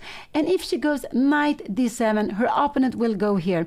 Her opponent will absolutely play this. But I think so. But is this a good move or not? If you're moving away here, I don't know. Can we move all way here? No, then you can take the pawn. We need to defend the pawn. Rook f4. And how is this position? I have no idea. We can go g5 and we will actually rook g4. And what is happening here now? Now actually white could become even better because I don't know, maybe this is about equal anyway. Yeah, it should be about equal. I have no what is happening here and we are moving away. But white will get the pawn also in this position. So it could be, I think actually Anna will go knight d7. I think absolutely she will go that. And it will be very exciting to see if her opponent is going to go rook e4. I expect her opponent to go here to play this move. And can Anna go knight b6 here now? Could this be possible? Bishop e2. What would happen here? Rook, go away with the queen somewhere. I don't know. Could queen c7 be a good move? We're never scared of taking here. Rook e5. And can we go here now? No. Now we have some threats here. This is not a good move. So we have to be careful. I think Anna will go knight d7 and her opponent will go rook to e4. This was the last move to be played. He used quite a lot of time. He's down to 26 minutes. And I think Anna will go knight d7 here. But how is the plan? If we go back and forth, can we come here? Can we go rook to h4? Is this a good move? Now we have rook to e8. And what is the queen going to do? Can you go queen to d7 here now? And we just move this away.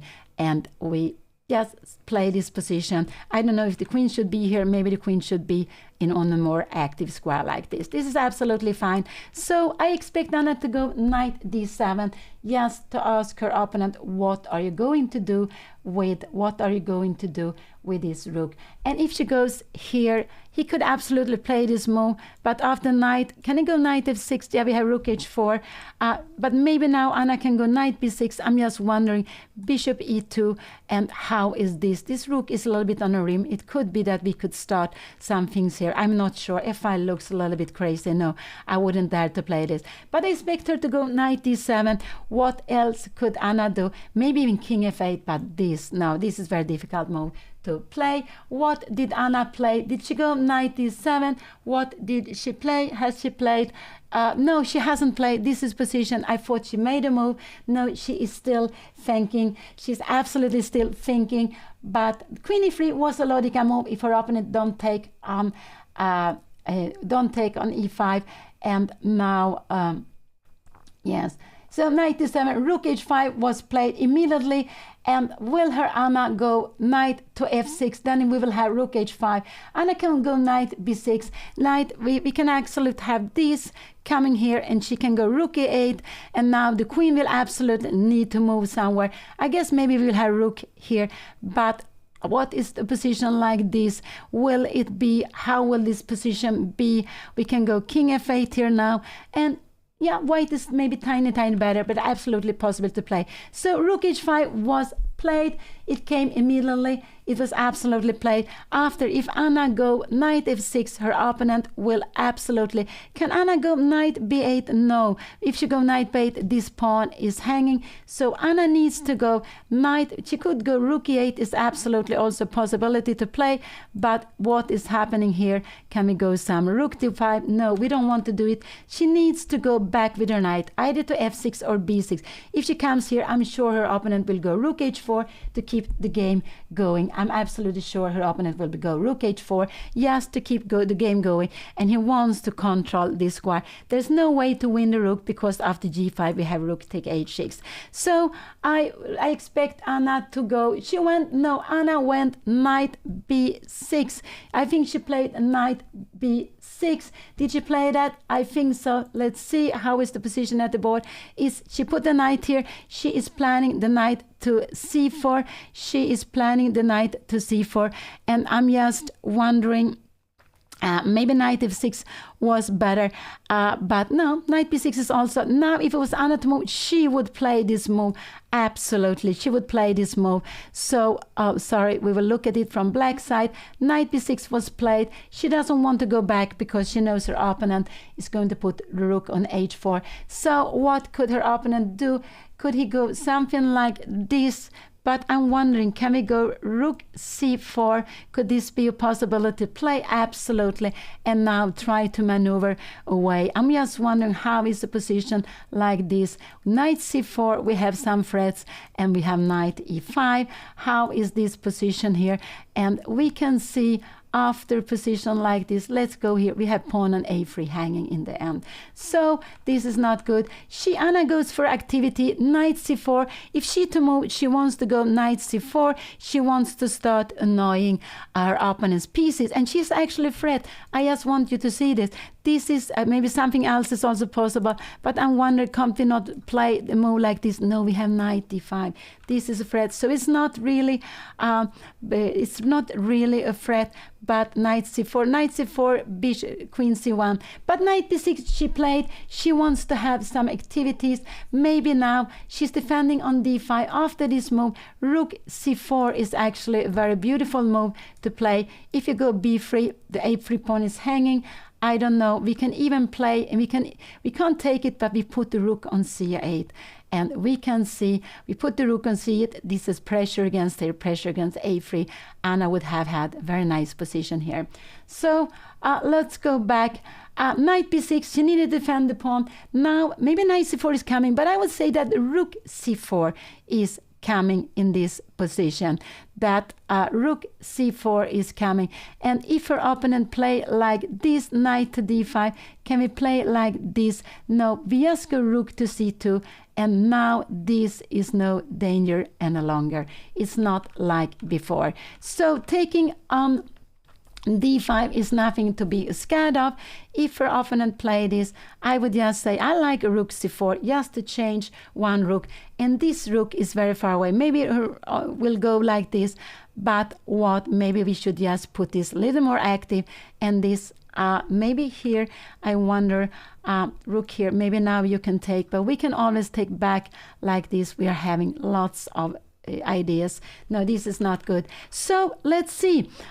What will her opponent play? But I would say that Anna's plan is rook c4 next move. With knight b6, she also have this sometimes, but she has to look so she doesn't lose d5 pawn. She has to look for it. I would say bishop e2 is a very normal move to play here now. And what can Anna do? She can come here. Is this a move to play? If the bishop is coming here now, maybe we go f6. You go somewhere here and we play this position. It's just this rook. What are this rook doing here on the fourth rank? I don't really know. Normally rook would be better on d1. But this is the position. Knight d7, rook h5, knight b6 was played. Knight b6 was played. And she's defending the pawn on d5. White can actually take it, but will step into pin. So if white take here, I will just say we will take here, you come here, we could take here. So taking with a knight here, you can go, I don't know, here. And if you go something like this, queen d2, queen c5, we take here, we can actually just take on c2, and we see there is always this pin we have here now. We would actually just take, and after this I will just give a check just to see what is happening, and we take. But this is also very far away, so the pawn on d5 is not hanging after Anna's last move. Knight b6 was the last move, defending d5, but also trying to create some activities here. She is not scared of an attack here with the pieces. Could she be scared of something like bishop d4? No, I don't think so. Maybe we go rook e8. This is actually a move I like, because if you take here, we are getting lots of activity here. We are actually threatening mate on the first rank, because this queen is looking at this escaping square.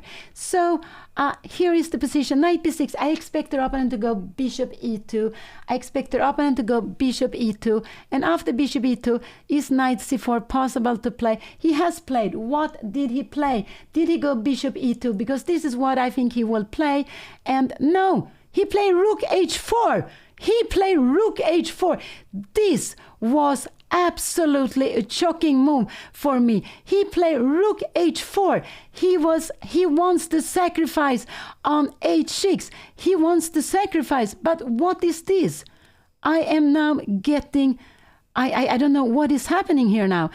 What is happening here now? What is this d4 move happening? We have rook take h6, threatening mate. Take here, and you take, and you go queen e5 and knight e4. This looks very scary. Knight f6, king f8, but this is only a draw. So his plan now, he going rook h4. I didn't see this move. He wants to take on h6. He wants to take on h6. If Anna goes here, she can absolutely play this. If he takes here, Anna can... What is happening? We take here, you take, and now we have d4. Now we have d4. You can go queen d3, but we can take it. There is no mate. The king is escaping, taking here, and this is actually a winning position for black. This would be a winning position for black. There's no more escape. He goes for tactics. After playing so positionally, he put the other rook. This was the last move, and I would say that this is a very scary move. The move I like most is rook c4. I really like Anna to go rook c4 here, but it could be if she goes rook c4, and if he takes, if Anna takes back, this could actually be queen f4. How is a position like this? We have queen take b6, and in a position like this, we have to go maybe rook e8, and Anna is having an exchange more. She's absolutely not worse here. She doesn't have some perpetual check because the rook is hanging, but rook e8, and this would absolutely be fine. Oh, we have some firework. After this positional maneuvering, I would never guess this move. Rook h4, never guess it, but I like Anna to go rook c4, just to go rook c4. If he goes rook c4, what is he going to do? After rook c4, it could be that knight e2 is a good move to play. Now Anna have bishop f5. You know, this is getting just crazy. What is happening here now? We are taking here, and we have bishop d6, no problem at all. So what is happening? Bishop f5, and if you take back here, we have knight c4, and we have some some absolutely, maybe bishop e4 even, some activities. I don't know if we could go even for bishop take c2. No, we have rook take d5. You see, I'm a little bit not so focused. Bishop e4, we need to defend it. This is getting some firework finally. But the move I like most is rook c4. This is the move I like most. Anna can go d4, so she can go. This is what he was planning. This will absolutely happening because you cannot take the queen. It's mate in one. It's mate in one. So in this position, Anna will need to take here. And now this is threatening mate. She will need to go queen e5. You have knight d4, and she will need to come here. And why is this such an important move? But after rook h5, can we play this? No, we can actually take here, and we can take here. And with two rooks and a knight, this is better for Anna. Two rooks and knight for the queen, this is better even if white has some pawns. Oh, so we have final fireworks, but I expected the fireworks to come from Anna, not from her opponent. Rook h4, I didn't look at it at all. Rook h4, Anna played rook c4. This is such a beautiful move. This is such a beautiful move. What is her opponent going to do? It could be he go back with rook to d4. It could be he take on h6. It could absolutely be that he take on h6, but this would be not so good because after taking here, if you take here, we have this move and we can give it check, king f8, but this is no problem. We just move away. Maybe we can go also rook c8 somewhere here now, and we are having a whole rook more. No, you can't play with a rook less. So rook c4 was one of the good moves you could do, absolutely. And it's a nice move because she's activating the rook, and she's planning she's not planning d4. She's planning to take on d here. So after this move, this is absolutely a winning move. And d4, she would be winning here. I don't know what her opponent can do. You can just grab it. This is no check because the king, this is no mate. The king is escaping here. And this is still absolutely fine for Anna. So this, we are getting some fireworks. I couldn't believe it. Oh, now we got the green board. I'm sorry, we got the green board. Let's see if we get the right color back. Oh, I'm getting so nervous. So this was the last move. Rook c4 is such a good move. She's activating. And this is also one way of playing against an attack. Can you make a counter attack? And Anna is not really making counter attack, but she wants to take away one of the active pieces. This is what she wants to do. She's taking away one of the active pieces. Now, knight e2 could actually be something I'm a little bit worried about. What is happening? I'm worried. I'm always worried. But here, her opponent needs to defend here somewhere. If you come here, I don't know. It could be we have rook c8. No, this is not a good square. If you come here, this is where you want to have the knight. No, you don't want to come here. Maybe you come here, down here now. And here we go, queen e5. Can you go this move? What is happening with the rook? We could actually even go queen g5. This is such a beautiful move. Queen g5. Wow. Because you need to take it. And when you take back, you will take on b2 here. And also this rook is just out of the game. But this is very, very far away. But rook c4 was a very, very lovely move that Anna played. I like it so much. Anna is down to 12 minutes. Her opponent has more time. But Anna is playing this very nicely. And I'm so surprised. Her opponent has been playing very solidly. But after he's moving his pieces towards the king side, he doesn't have any bishop, but he has two rooks. And for get to his position, he will need to sacrifice a whole rook.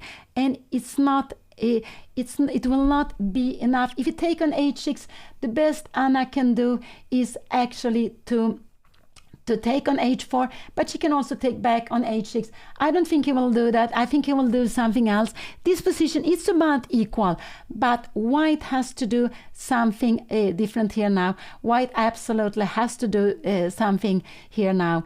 And just not to take on h6, it's not enough because Anna has two very good way of playing.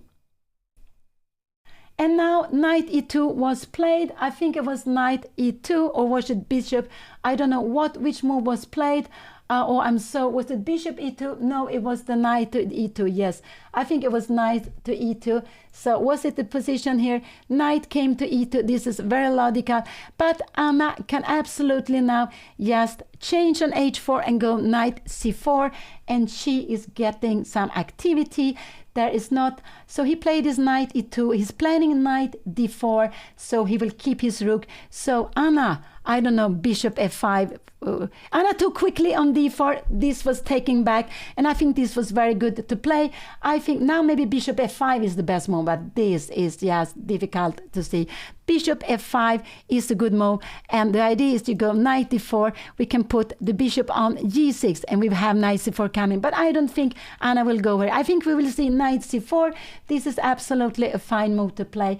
I think we see this knight jumping there to just put some activity. And after knight c4, I'm very curious to see where is her opponent going to. Where is he going to play? What is he going to do with his queen after a move like knight c2? So this is actually very exciting position. Here, what did Anna has played? She played something. What did she do? Did she play knight to c4? I think so. I think it was knight c4. I don't see so well. Was it knight c4? But it looked very logical. Her knight is coming into the position, fresh against the queen, fresh against the pawn on b2. So her opponent has 1, 2, and 3, 4 moves to choose from. There is nothing else her opponent can do. Nothing else her opponent can do. But I would say, if you go queen c1, I like queen e5. Maybe knight e5 is stronger, but now we have maybe b4. If you go knight d4, maybe queen g5 is a beautiful move. Just and this is, we will get about an equal position, but it's absolutely fine. So what will he do after knight c4? He's down to 70 minutes, and remember it's 17 for the rest of the game. This doesn't look so normal to play. We will go with a rook to c8, and we will have it a little more active here now. We're not threatening anything, but we have this very close to each other. I'm wondering, can we go a move like a5 here? Is this a possible move? Rook d4, can we go pushing here b4? I'm not sure if it's good or not. Queen b3, but we can see and here we try to get some activities here, and this is about equal disposition. So let's see, queen knight c4 is the last move played. He has played, where did he go? He went with the queen to d4. Now Anna can absolutely go queen e5. I would say that this is absolutely a nice move to play. After b3, I'm just wondering, how is this position? Can we just grab the pawn? Do you need to take it with the rook? But can we take here now? This could actually be c3. We are having an extra pawn. We are having an extra pawn here. And yeah, because after this move, we will later on have, maybe we will come king f8.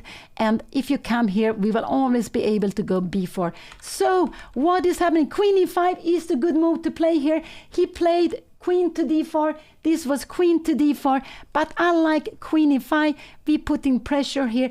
If you take here, we will take with a knight. I think we will have a move like this.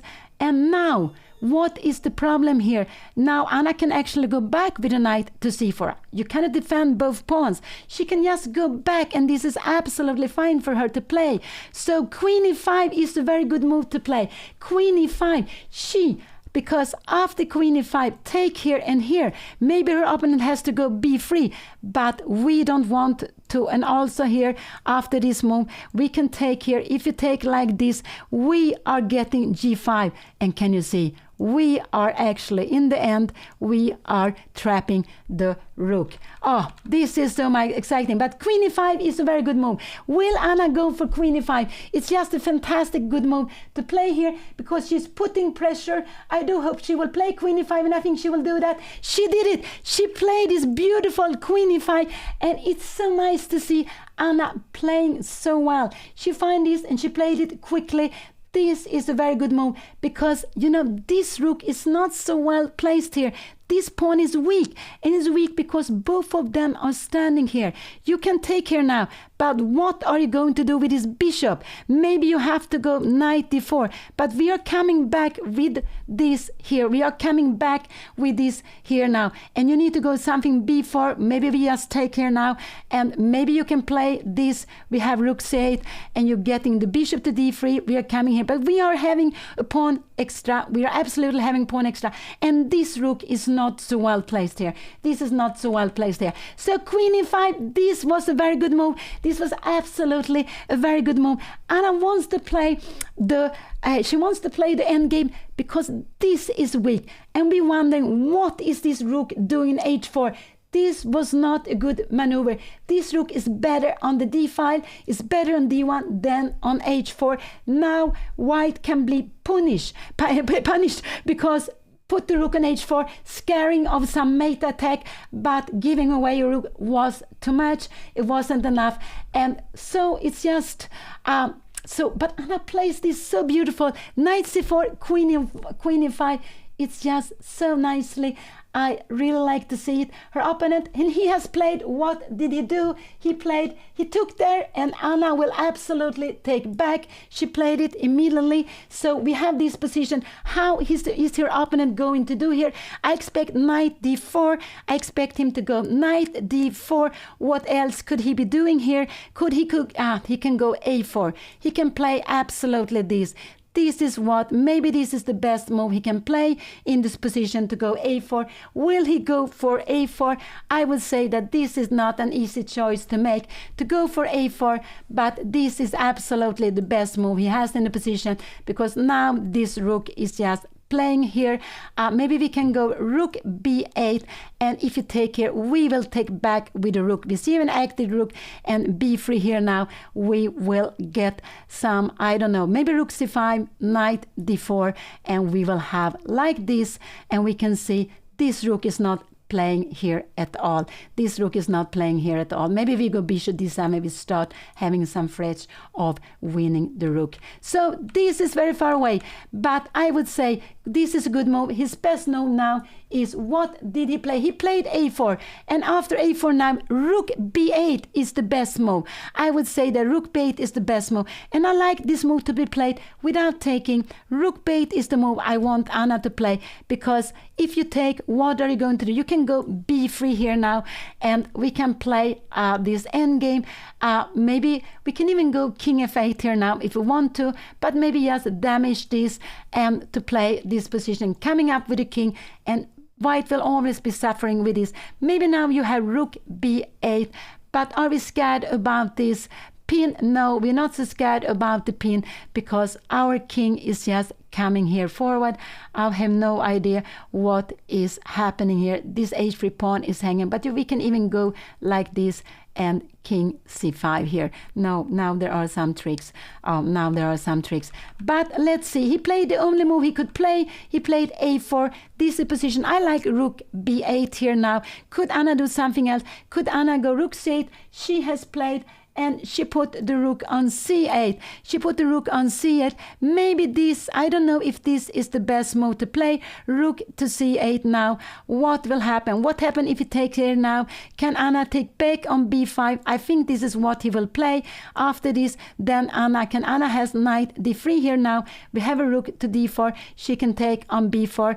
We have bishop take d5, and we have knight a4. This can, or something, but this is getting very, very equal here. It's getting very, very equal. So Anna played the rook to c8. The rook is on c8, I believe. Yes, this is on c8. It's like this. Let's see, the rook is on c8. She put it, maybe this is the more logical move to play, and we can see how Anna is playing quickly. What are you going to do here now? Are you going to, you cannot leave. After this, it's actually possible even to take here, but I don't think Anna will do this. This is very, very scary to play, but you can play this position.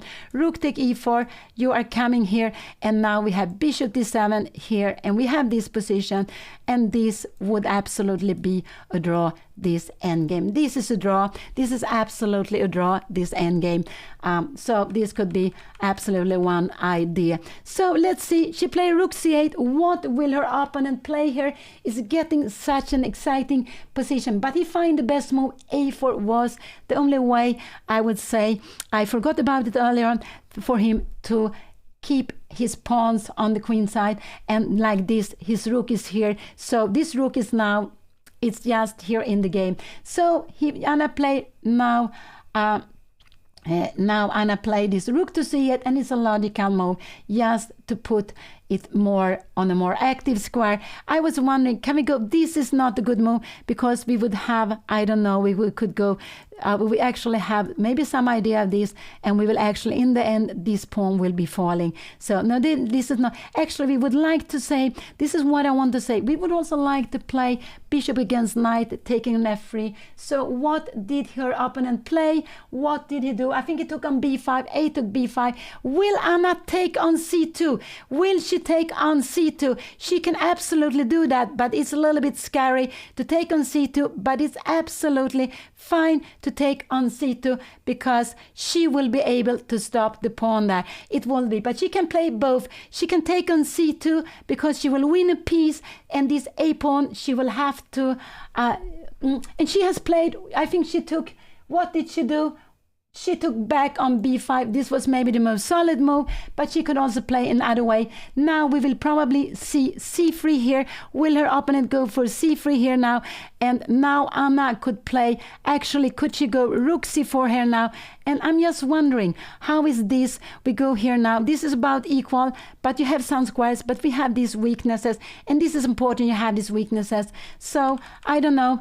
I think absolutely now, after this, I take b5. I think we'll absolutely will see c3, but it could be that Anna will go for knight d3. Could her opponent start something like b4? No, we will just go knight e1. We will just go away somewhere, knight e1, or maybe knight e5. And how is a position like this? We will just grab and play this position, and this is absolutely about equal. But normally you like to keep the rook with the bishop. Absolutely. You can maybe take on h3. You can do different swing, but probably just bringing up the king. So far away, I would say that we now, after a take b5, her opponent will absolutely go c3. He will absolutely go c3. And Anna is playing fast now. She doesn't want to. c3 is absolutely the move she will play. Her opponent will play. He can play here now, but we will take, and you will need to take back here with the pawn. But here we have this g5 move, and we can see how the rook would actually be trapped. f4, we will actually trap it. It would be winning. So knight d4 would be a losing move, but I'm sure we will see c3 played here now. But depends on, after c3, knight d3, can her opponent play this? We are coming here, we can take on d5, and how is this position? We can go knight a4, you take here and you take here. We want to, if you go something like rook here, we are coming here. If you give it check here, you go here. We will go just taking, and this is a completely draw.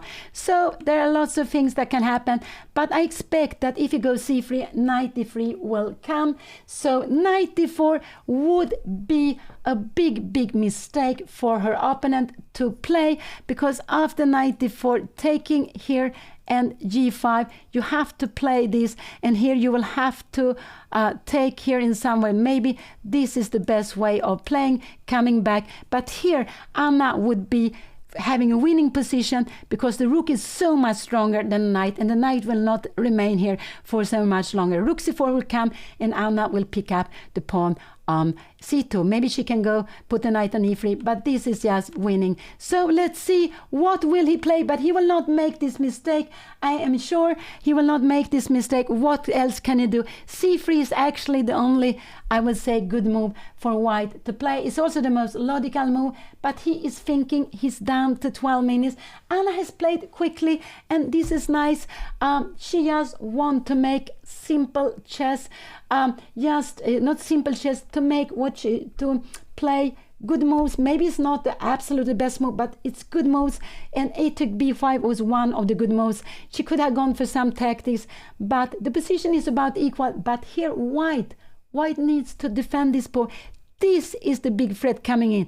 If white gets to play, the black gets to play this, black will be winning. Because if you go for taking this pawn, we will come here. I think actually maybe we'll come here. I don't know. If you come here now, we will give a check here, and we have rook c4.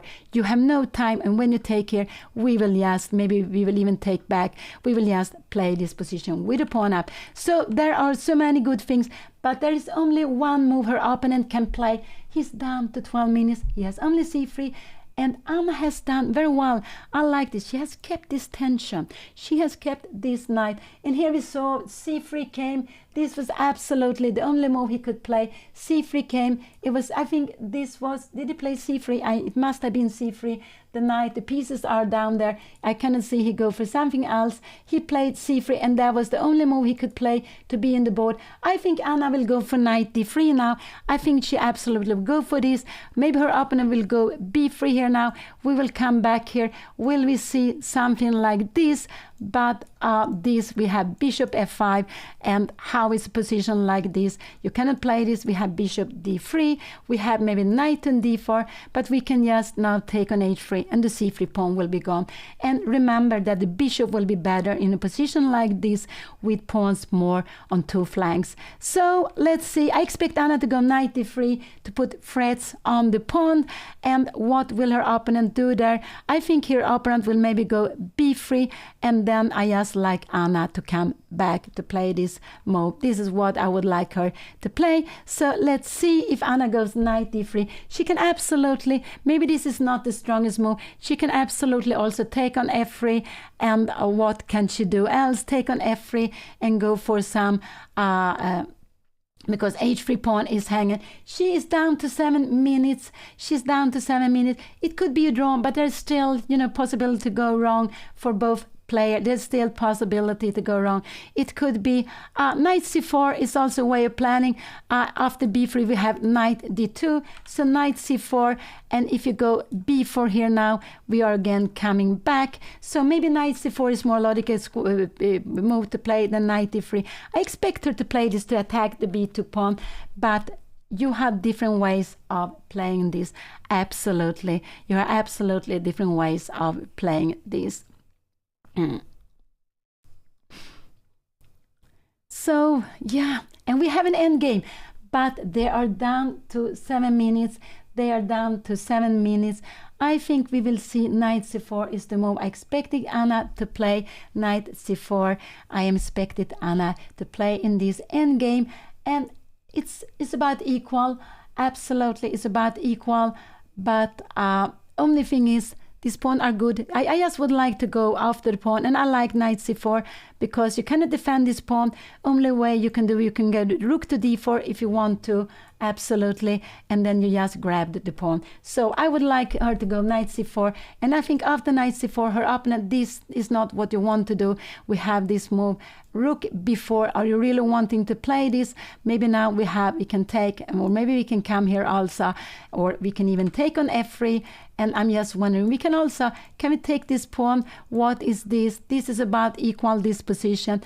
We are not really worried here. After you go b4 here, we will maybe start coming here and moving up the pieces. This is absolutely fine to play, absolutely fine to play this. So what will happen here? Let's see what she will do. Anna played. What did she play? What did she play? No, she hasn't. She's thinking, oh, she's down to 5 minutes. And this is absolutely the only thing that nerves me. Her opponent played the best move. She played rook c4. I don't like rook c4 so much, actually. Rook c4, I don't like so much. But she played rook c4. This I don't like so much.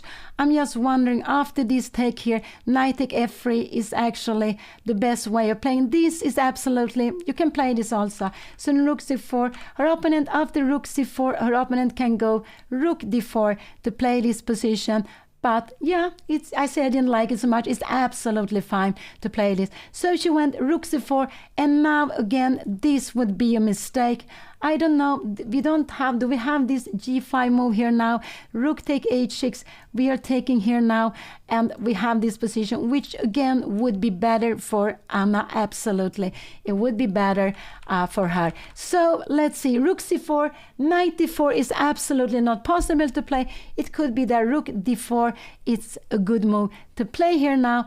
But then Anna can absolutely play this endgame and come up here with the king to f4. I'm just wondering, can we play? We can also take here. I think we can also take it. But now here, could it be black? White will be better because of b3. So this is something we shouldn't do in a position like this. It's better to play king f8. If knight f4 is coming, we can actually play this position, and we see that the pawn structure is better for Anna. So let's go back. Rook c4. I said I didn't like it. It's absolutely a fine move. What did her opponent do? Her opponent played knight d4, and this is actually a blunder. I think, why don't we go g5 here now? Why can't we go? I'm wondering. I see it's a blunder. No, it's not the blunder, because after this we have knight take f3. So her opponent played this. I'm wondering, can we go b4 here now? Can we play b4 now? No, we have bishop e2. And this is actually getting fine for her. So what can she do here now? But Anna can go knight g6 here now.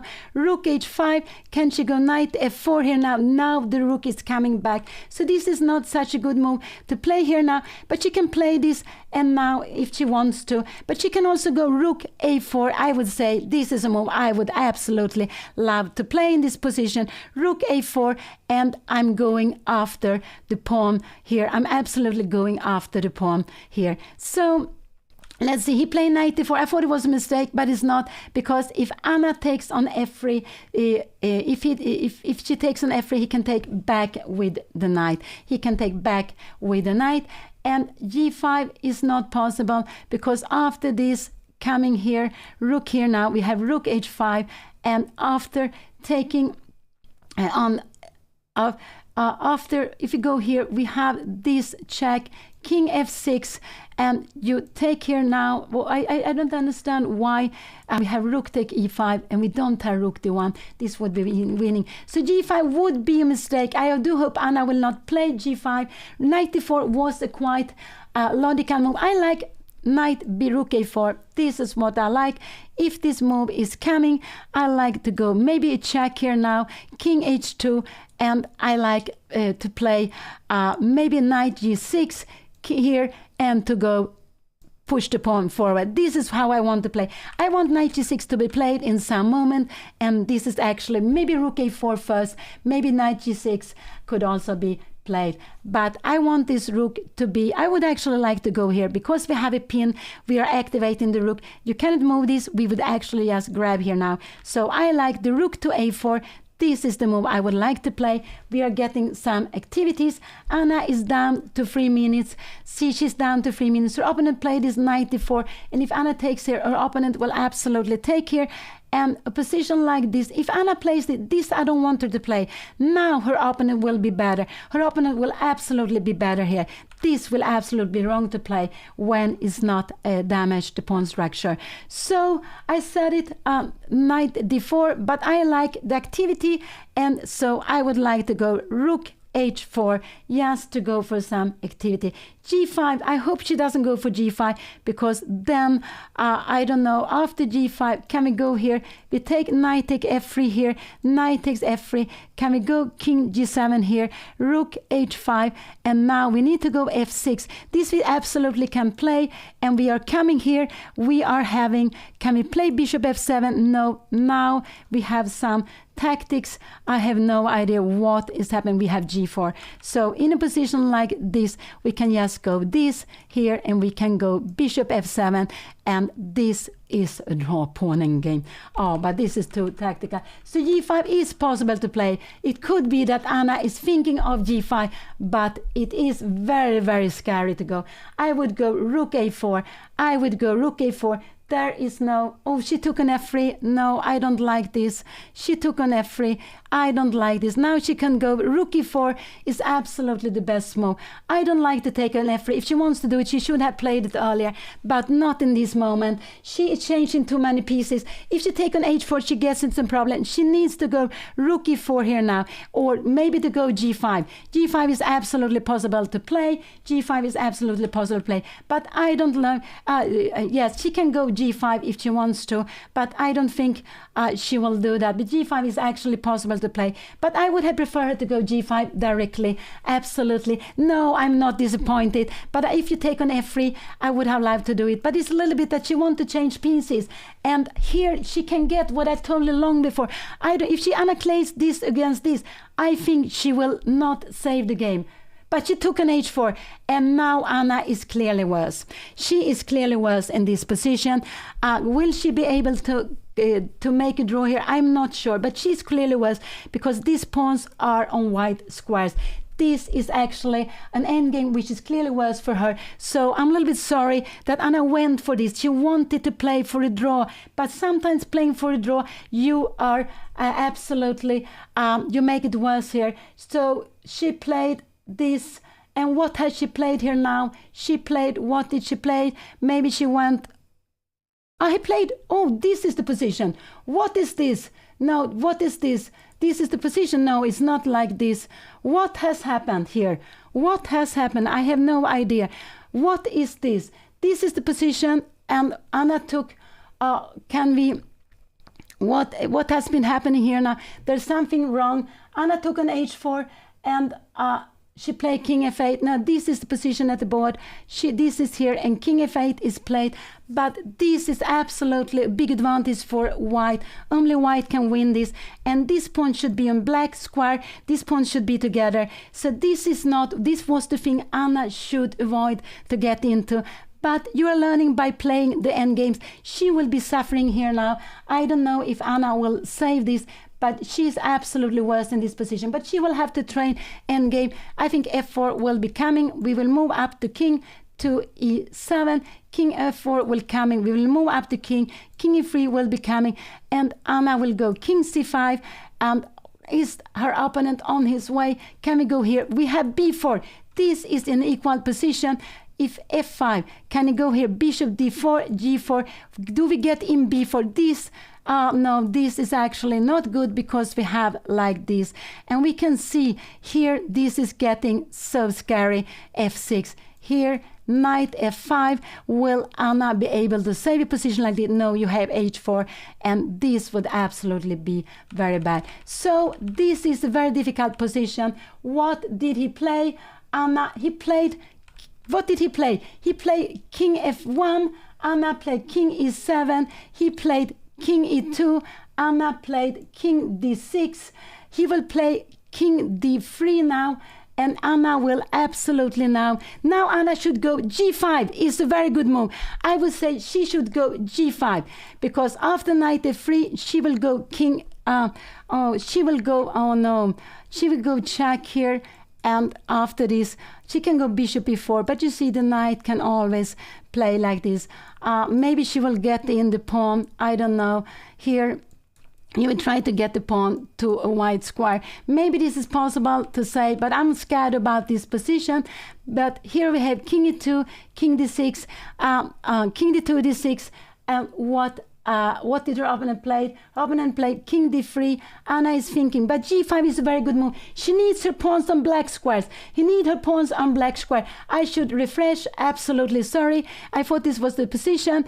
No, this is something wrong. Something has gone wrong here. So what happened here? It was played like this here. King f8, king f1, king e7, king e2, king e3, king d3. And now I like g5. She needs to put the pawn on black square. g5 to play together. So here we have the position. It's coming up here now. It's coming up here now. This is the position, but g5 is very good. But whatever happened in this game, Anna is going to train the she's going to train endgames, and she will have to play. This is a good way. Check, king d4 is coming. She can go king here, but after a move like this, her opponent can go knight d4 or b4, stopping her from playing this. So I just like this to come here, knight f3, bishop here, coming here, and now you need to go with a knight down here now. And now we try to put this pawn here. You can play something like this, but we will just play, maybe we put the pawn on f6 here. We will wait and we will play here. Something like this. The knight will jump here, and we will now actually maybe change another one. So this is okay. This is getting like a fortress. But she needs to know that the pawns should be on black square. They need to be on black square. So here is the position, king to d3. And I could actually go, is king e5? No, it doesn't make any sense. Knight f3. No, you don't want to have this. So after king d3, Anna will go g5. She will go g5. And her opponent has 11 minutes. Anna has only 2 minutes left to play the whole game. Only 2 minutes left. It's not so much time. I'm a little bit scared of this position. Even if Anna, it's a little bit better for white. It's not as much as if white had gone for f4. So g5 is a very good move. g5 is a very good move for her to play. I just hope Anna will go g5, and then she will put the bishop on the right diagonal. She will put the bishop on the right diagonal. Because for Anna it's good that this pawn is on a white square. This is very good. So that's why I want to play here. I want to give the check here. I want to go here. And now we have some plans on taking here. If you would play here, we would absolutely play this. And f6. And if you go here, we would just go king c6. This would be a draw. Maybe we have h5, and you would be pushed back here. So this would absolutely be, you would never allow black to change the bishop. So what has Anna played here? She played, but I'm scared she's going to play very passively. She played king c5, and I don't know, the king is not. Now could f4 be coming? King c5. She's playing king c5. I don't know what her opponent played b4. We have the king here now, and how is this position now? It could also still be fine. It could absolutely still be fine here. We put it here. He played it very quickly. I want to see how the position, we have it like this. Oh, I'm so exciting here. I'm so exciting. b4, king d6. What did he play here now? He played king d4. Now I like g5 again, but it's not as strong as it was before. I would love her to go g5, knight f3, and maybe to play like this, but this is a little bit scary. It's a little bit the dream. This is a little bit scary to keep on playing. Or can we go here? No, now we have knight f7. So in a position like this, we need to come here.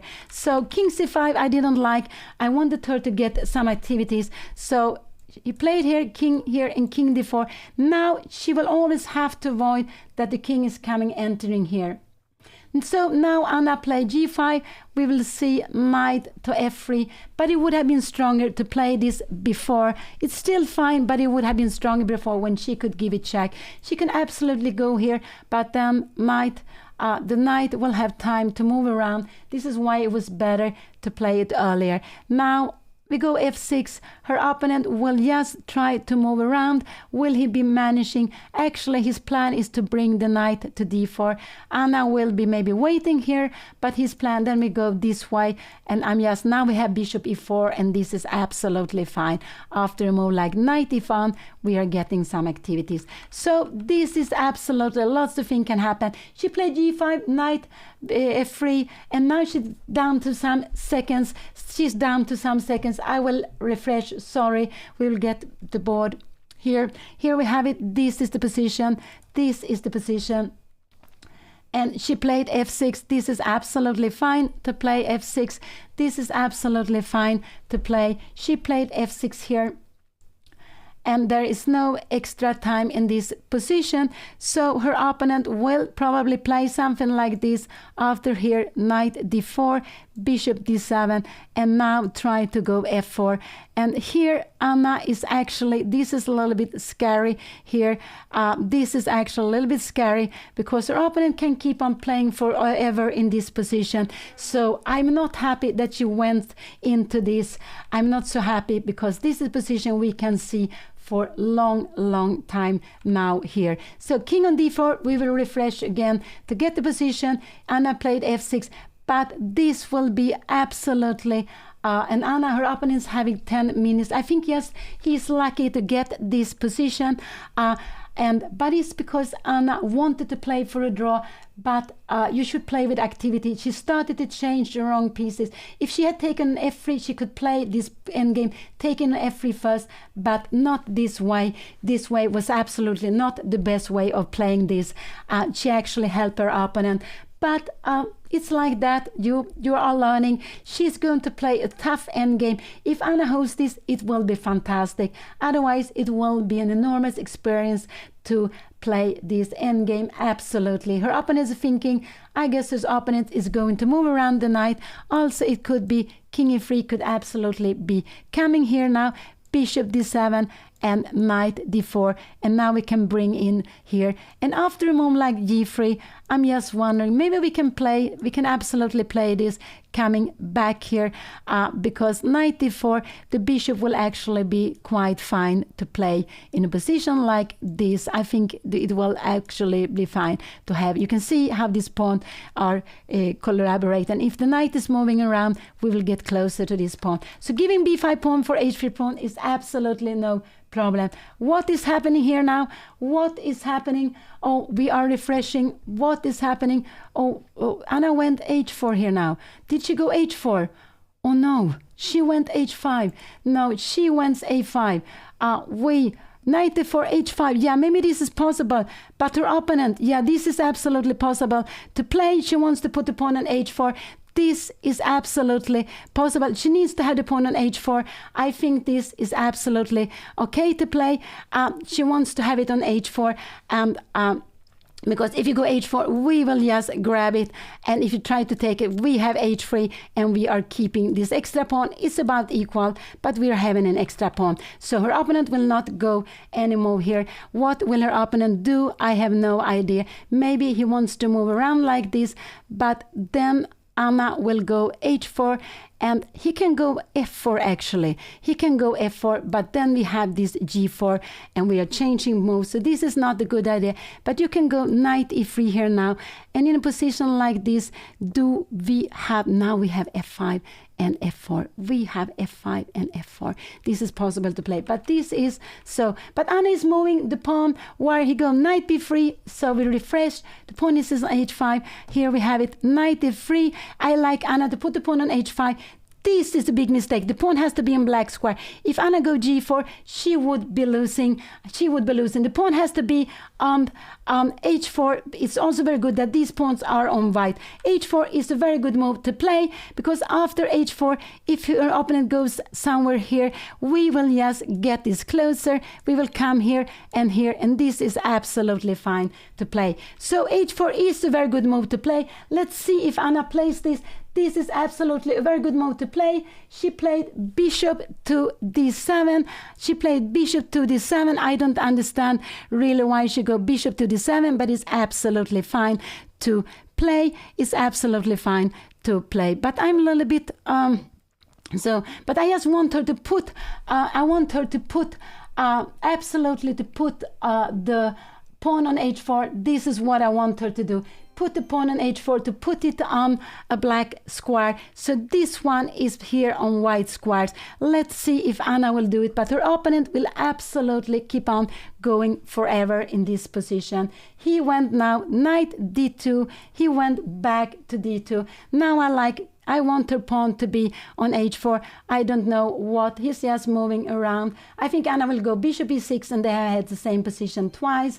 She played it, so she won a little bit on time. So he what? And now he went knight f3. Now he's playing h4. Anna needs to go h4. h4 is a very important move. If he goes h4, Anna will get into problems. She is not allowed to go like this. I don't know if this is possible to play h4 and bishop e4. This is absolutely a possibility to play. After that, he needs to come back. And then Anna could say, if I go to e6, we have the same position back. No, but she is going back and forth. I'm wondering, after h4 now, is it possible? She's playing the bishop to d7. Why doesn't move? Is this a possible move to play? Now, this is the only move to play. You need to go knight g1 and we will take the pawn. This you can absolutely play. But if you go h4, she will need to go bishop g4. And he played knight d2. Did he go knight? No, he went king e3. And now I want Anna to go h4. I want her to go with the pawn to h4. But she doesn't do that. Now she played just some... What did she do? She's not playing with the pawns. She goes back and forth. And now it could be that he can go h4. And this, if he goes h4, Anna will get into problems here. She needs to have her pawn on black square. She really needs to have the pawn on black square. This is the position. This is the position. And now h4 came. And now I think Anna is getting into problem. She is getting into problem here now because her opponent will get knight to f4. This is absolutely not what she was allowed to. She needed to have the pawn on h4. So this is just for learning. Her pawns had to be in black. Her opponent played this. And now I am worried because after a move like this, can we play this here? After the move, we have knight to d4. We take here now and we have knight to b5 check. So this would be absolutely not good for her. She didn't understand the danger of the position. She didn't understand the danger of the position. So can you shoot? But maybe h4, maybe bishop d4 is fine. Knight d4, and we are going bishop d4. But this has been an improvement for her opponent to go g3. You will have, now we have maybe king e5. I don't know, but you have f4 here. Maybe f4 is the right way of playing this. So this is absolutely very, very scary. Her pawn would be better on h3. If you put the pawn on h5, it needs to go to h4. Oh, I'm getting so here. But this is absolutely so difficult to play this. But he played it well, h4. And now if Anna go g4, she go g4. But this is very, very scary now. I think now he has improved his position. He has improved his position.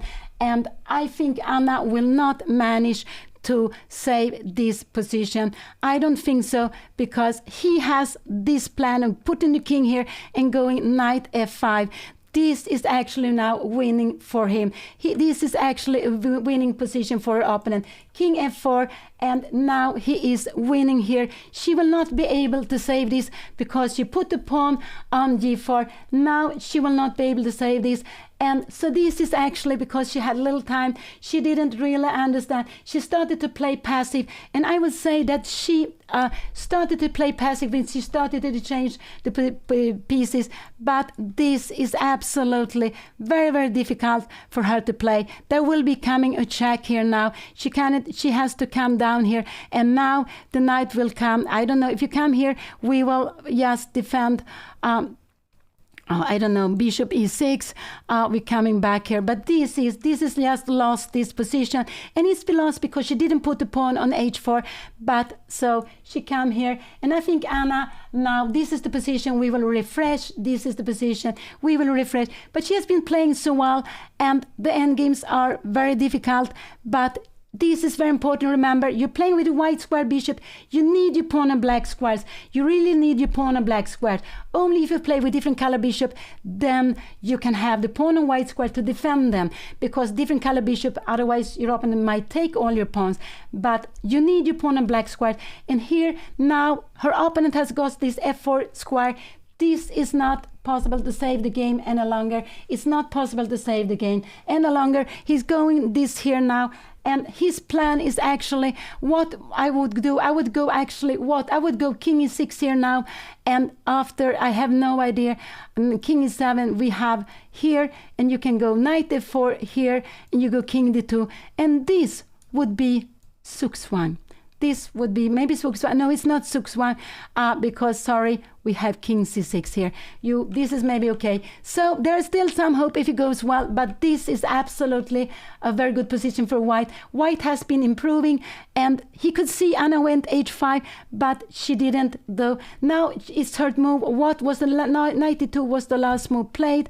Oh, I'm getting so excited, but I'm just very, very pessimistic in this position. I'm just very, very pessimistic in this position. I cannot see how she is going to save this.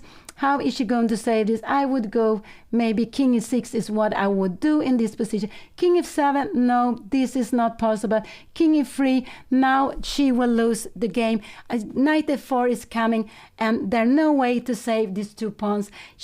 There's no way to save these 2 pawns. Anna will be a bit sorry, but you see this pawn is coming. You have no way to save it. She will absolutely lose this game now, and it's pity. If she put the pawn on h4, she would have saved the game.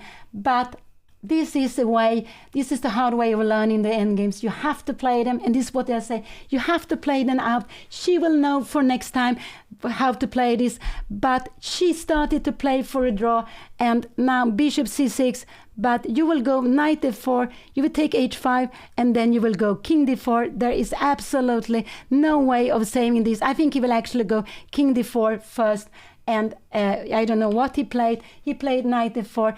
This is just nothing she can do in this position. So Anna is having 2.5 after 5. She was so close of drawing this. She has played so well, but in the end game, she went wrong. She started to exchange pieces not in the best way. She had some very beautiful position. It was absolutely equal, but she exchanged the wrong pieces, and she came into an ending more difficult. Then she played very well, but she forgot to put the pawn on h4. With the pawn on h4, we would have seen something different.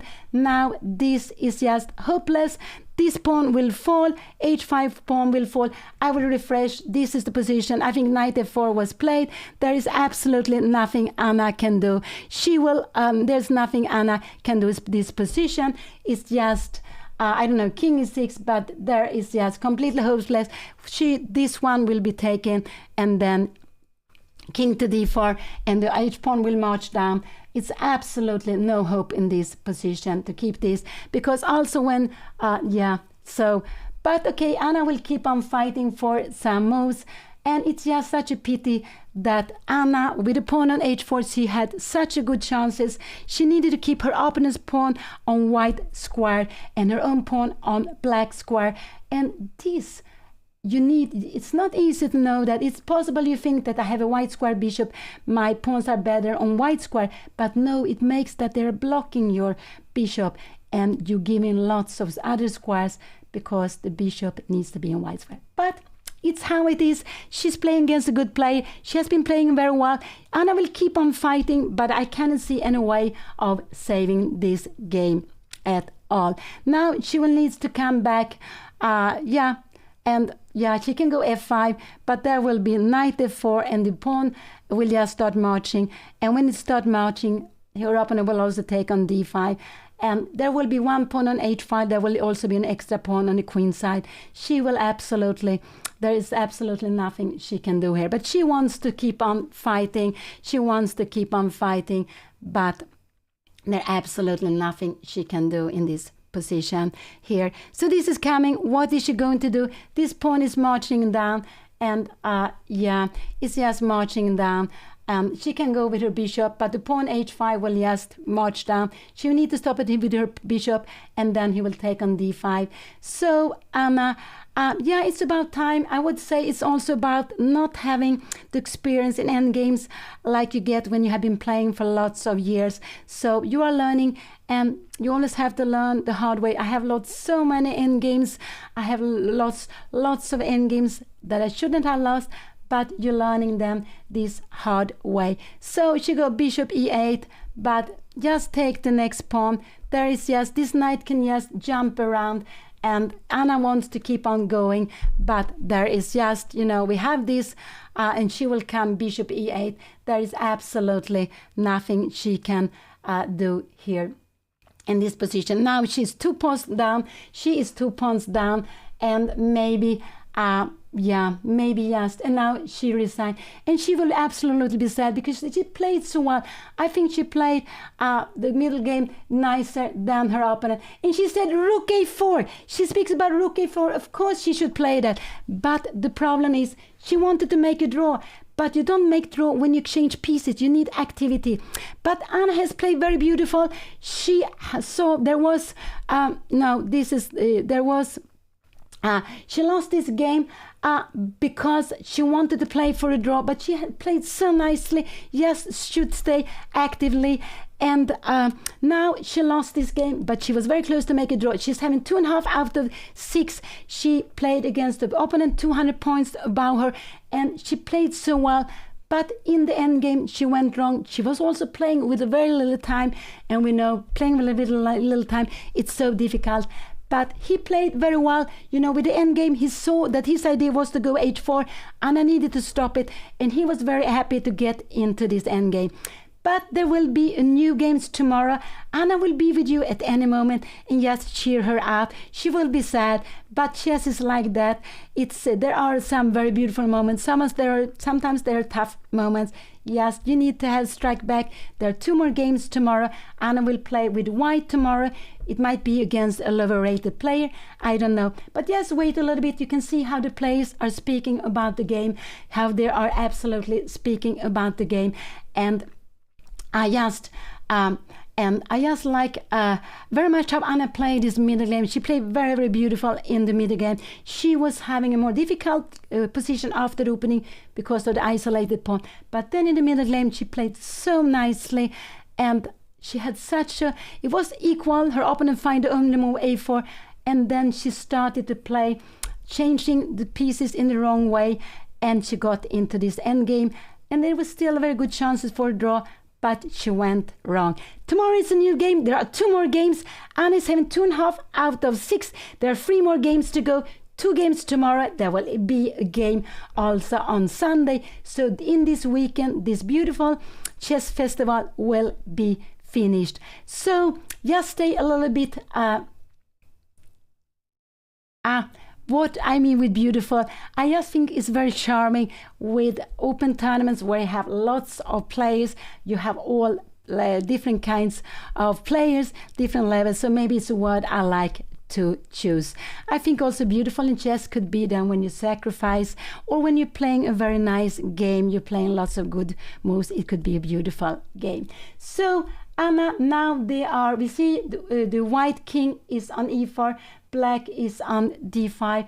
Anna looks tired, and I just hope that she will be able to take away this game. This is the most important, and then there is another game tomorrow.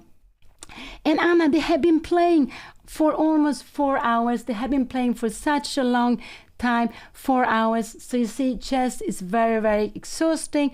And Anna has been playing well, but when you start sleeping a little bit, it can go wrong. But she will be with you at any moment. Just cheer her up. She will speak about her thoughts, and she will be sad. I know that, because she played so nicely today. But so just wait a little bit.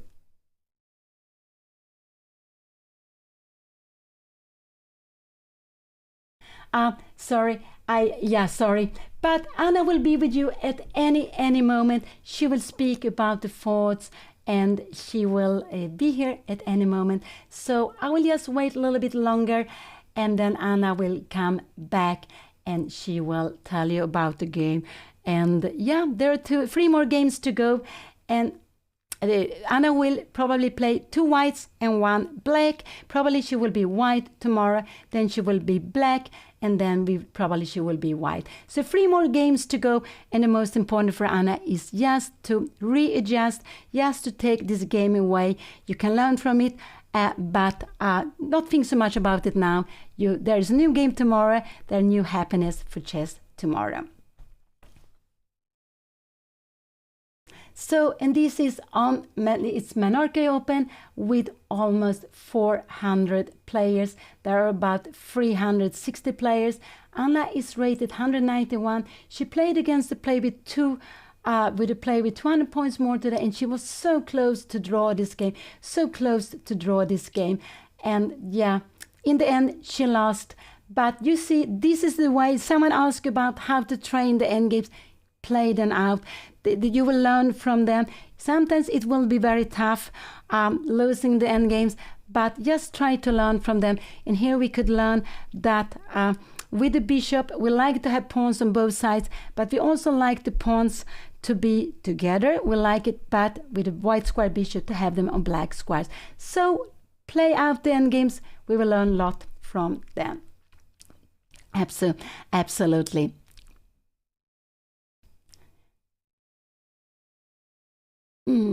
And yeah, thank you so much for watching, and I hope you will be back tomorrow. There will be double round. I forgot to say that the first round will start 10 o'clock in the morning.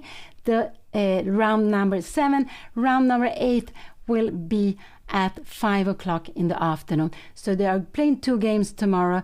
They are having a very, very stressful schedule, I would say, but it's to make the tournament shorter. So yeah, Anna will be with you at any moment. And the last round will be played, I believe, also at 10 o'clock on Sunday morning. Absolutely. And here we could see the knight dominate the bishop. And some endings, there could be the bishop dominating knights. So this is what we try to get into, the kind of endgame where we have the piece dominating the other one. And it depends on the pawn structure, of course, that, and here we saw with the pawns on the wrong color, the knight was dominating the bishop. Absolutely. So thank you all so much for staying there.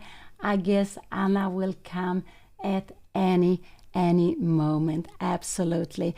And you can see that also endgames can be very, very interesting, and they are the most difficult to play.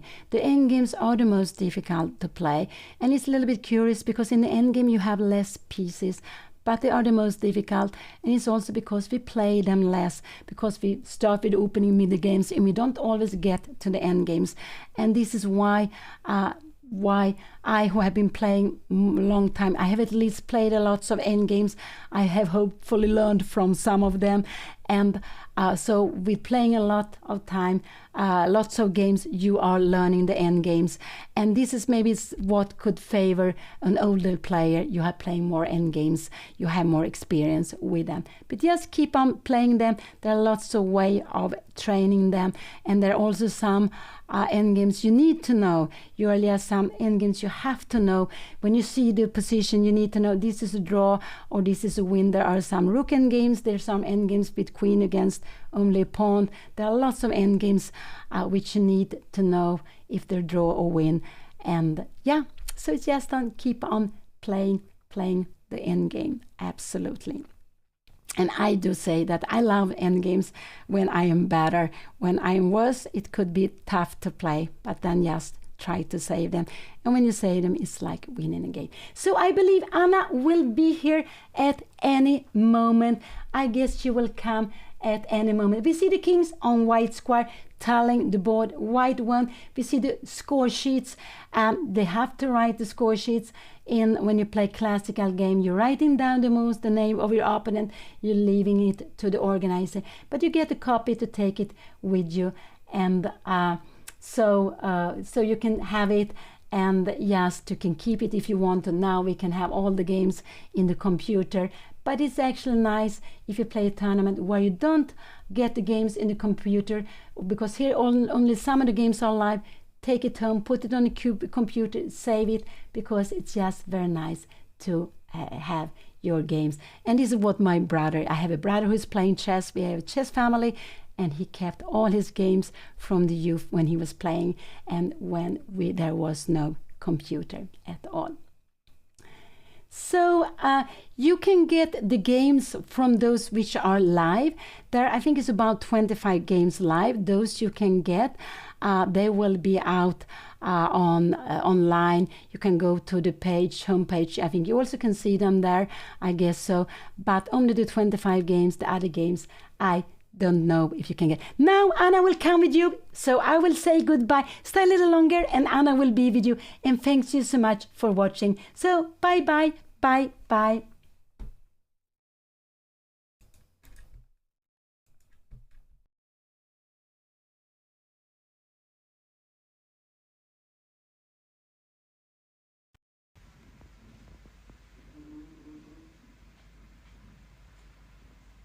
I am so upset.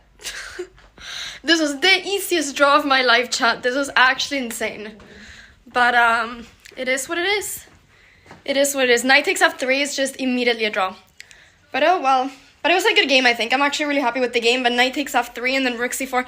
I just missed that he can take back with the knight. For some reason, I thought the rook was pinned, and I was just tired, and I just missed that he can take back with the knight. And then I don't know how the endgame is. Like, I don't know if the endgame... I mean, I guess it's a draw, but it's just a little bit harder for me to hold than the other endgame that I could have gotten. The other endgame is just immediately a draw. It's just like signing the papers, bum, draw, done. But yeah. I kind of want to see what was yeah, where it all went wrong. Oh, I had bishop g4. Oh, I missed bishop g4. Oh, I completely missed bishop g4, actually. So I had a save over there. Okay, sorry, chat. I'm looking at the game right now. I mean, okay, this should just be a draw, but I'm slightly worse. But okay, I mean, in this position, like, this is just so stupid, because I can just here, I can just go knight takes f3, pawn takes, rook c4, and we sign the papers, and it's a draw.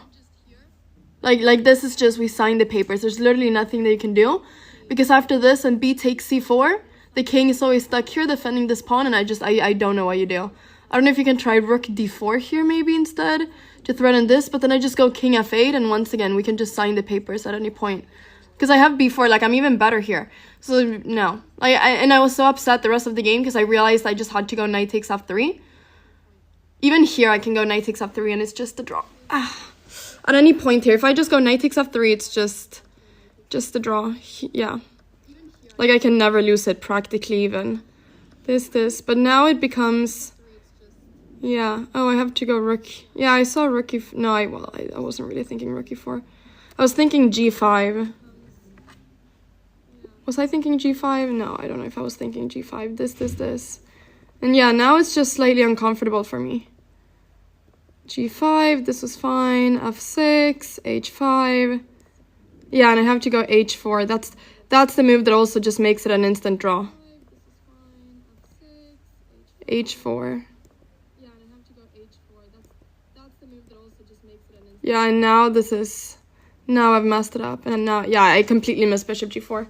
No, but the f3 before, that's when it just would have been a draw. But yeah. Okay, guys, I am just as upset as you are. I'm gonna go get some dinner. I'm gonna untilt. I'm very tilted. Yeah. But thank you so much for watching the stream. Thank you for watching the game. We will try to get better. I'm happy that, you know, I'm getting like these really good games against all these 2200s. Like, I really feel like when I'm playing well, I'm playing at this level. So I just need to get a little bit of better openings, and then I just need to, yeah, I don't know, study endgames or something. I don't know what I need to do, but I need to do something. Let's see. No, I was doing good, right? Yeah. No, the game was really good. Okay, guys, I'm gonna go what did he say after? No, he just said that it was a draw. I mean, I told him it was a draw, and he said, yeah, it's a draw. like it's just, a knight takes f3, and we just signed the papers. It's just an immediate draw. But, I mean, guys, this wasn't the time management. I mean, okay, yeah, sure, I could have seen bishop g4 if I had a little bit more time, but, like, this wasn't even time management. Like, this was just, yeah, this was just honestly a miscalculation, more than anything. Because the point is that even when he played h4, like, I just thought I was losing then. So it's just like, even if, yeah, I just thought I was losing then after he played h4. But I have to go h4 myself. Okay, alright guys, I'm gonna go. Have a great rest of your day. It was 97% before endgame, yeah. No, I mean, you know, I'm really happy. Like, I really feel like I played well. Like, I'm playing on par with these, like, 2300 players, which is obviously really good because they're a lot higher rated than me. But yeah, have a great one, chat. See you all tomorrow for round 7 and 8. We have 2 rounds tomorrow. Morning 10 a.m. CST, afternoon 5 p.m. So don't miss it. We're gonna have the white pieces and hopefully we'll play against some, I don't know who we're playing against, but it's gonna be good. It's gonna be good. We're gonna try to go 2 out of 2 tomorrow. Okay, people, bye-bye. Thank you so much for watching the stream. Have a great rest of your day. Watch the YouTube channel. Sub to my YouTube channel to cheer me up. Okay. All right. Bye, people. Who do I raid? Okay, I'm gonna raid someone. Don't go anywhere. I'll be raiding someone. Thanks, YouTube chat. Thanks, Twitch chat, for supporting. Like always, take care.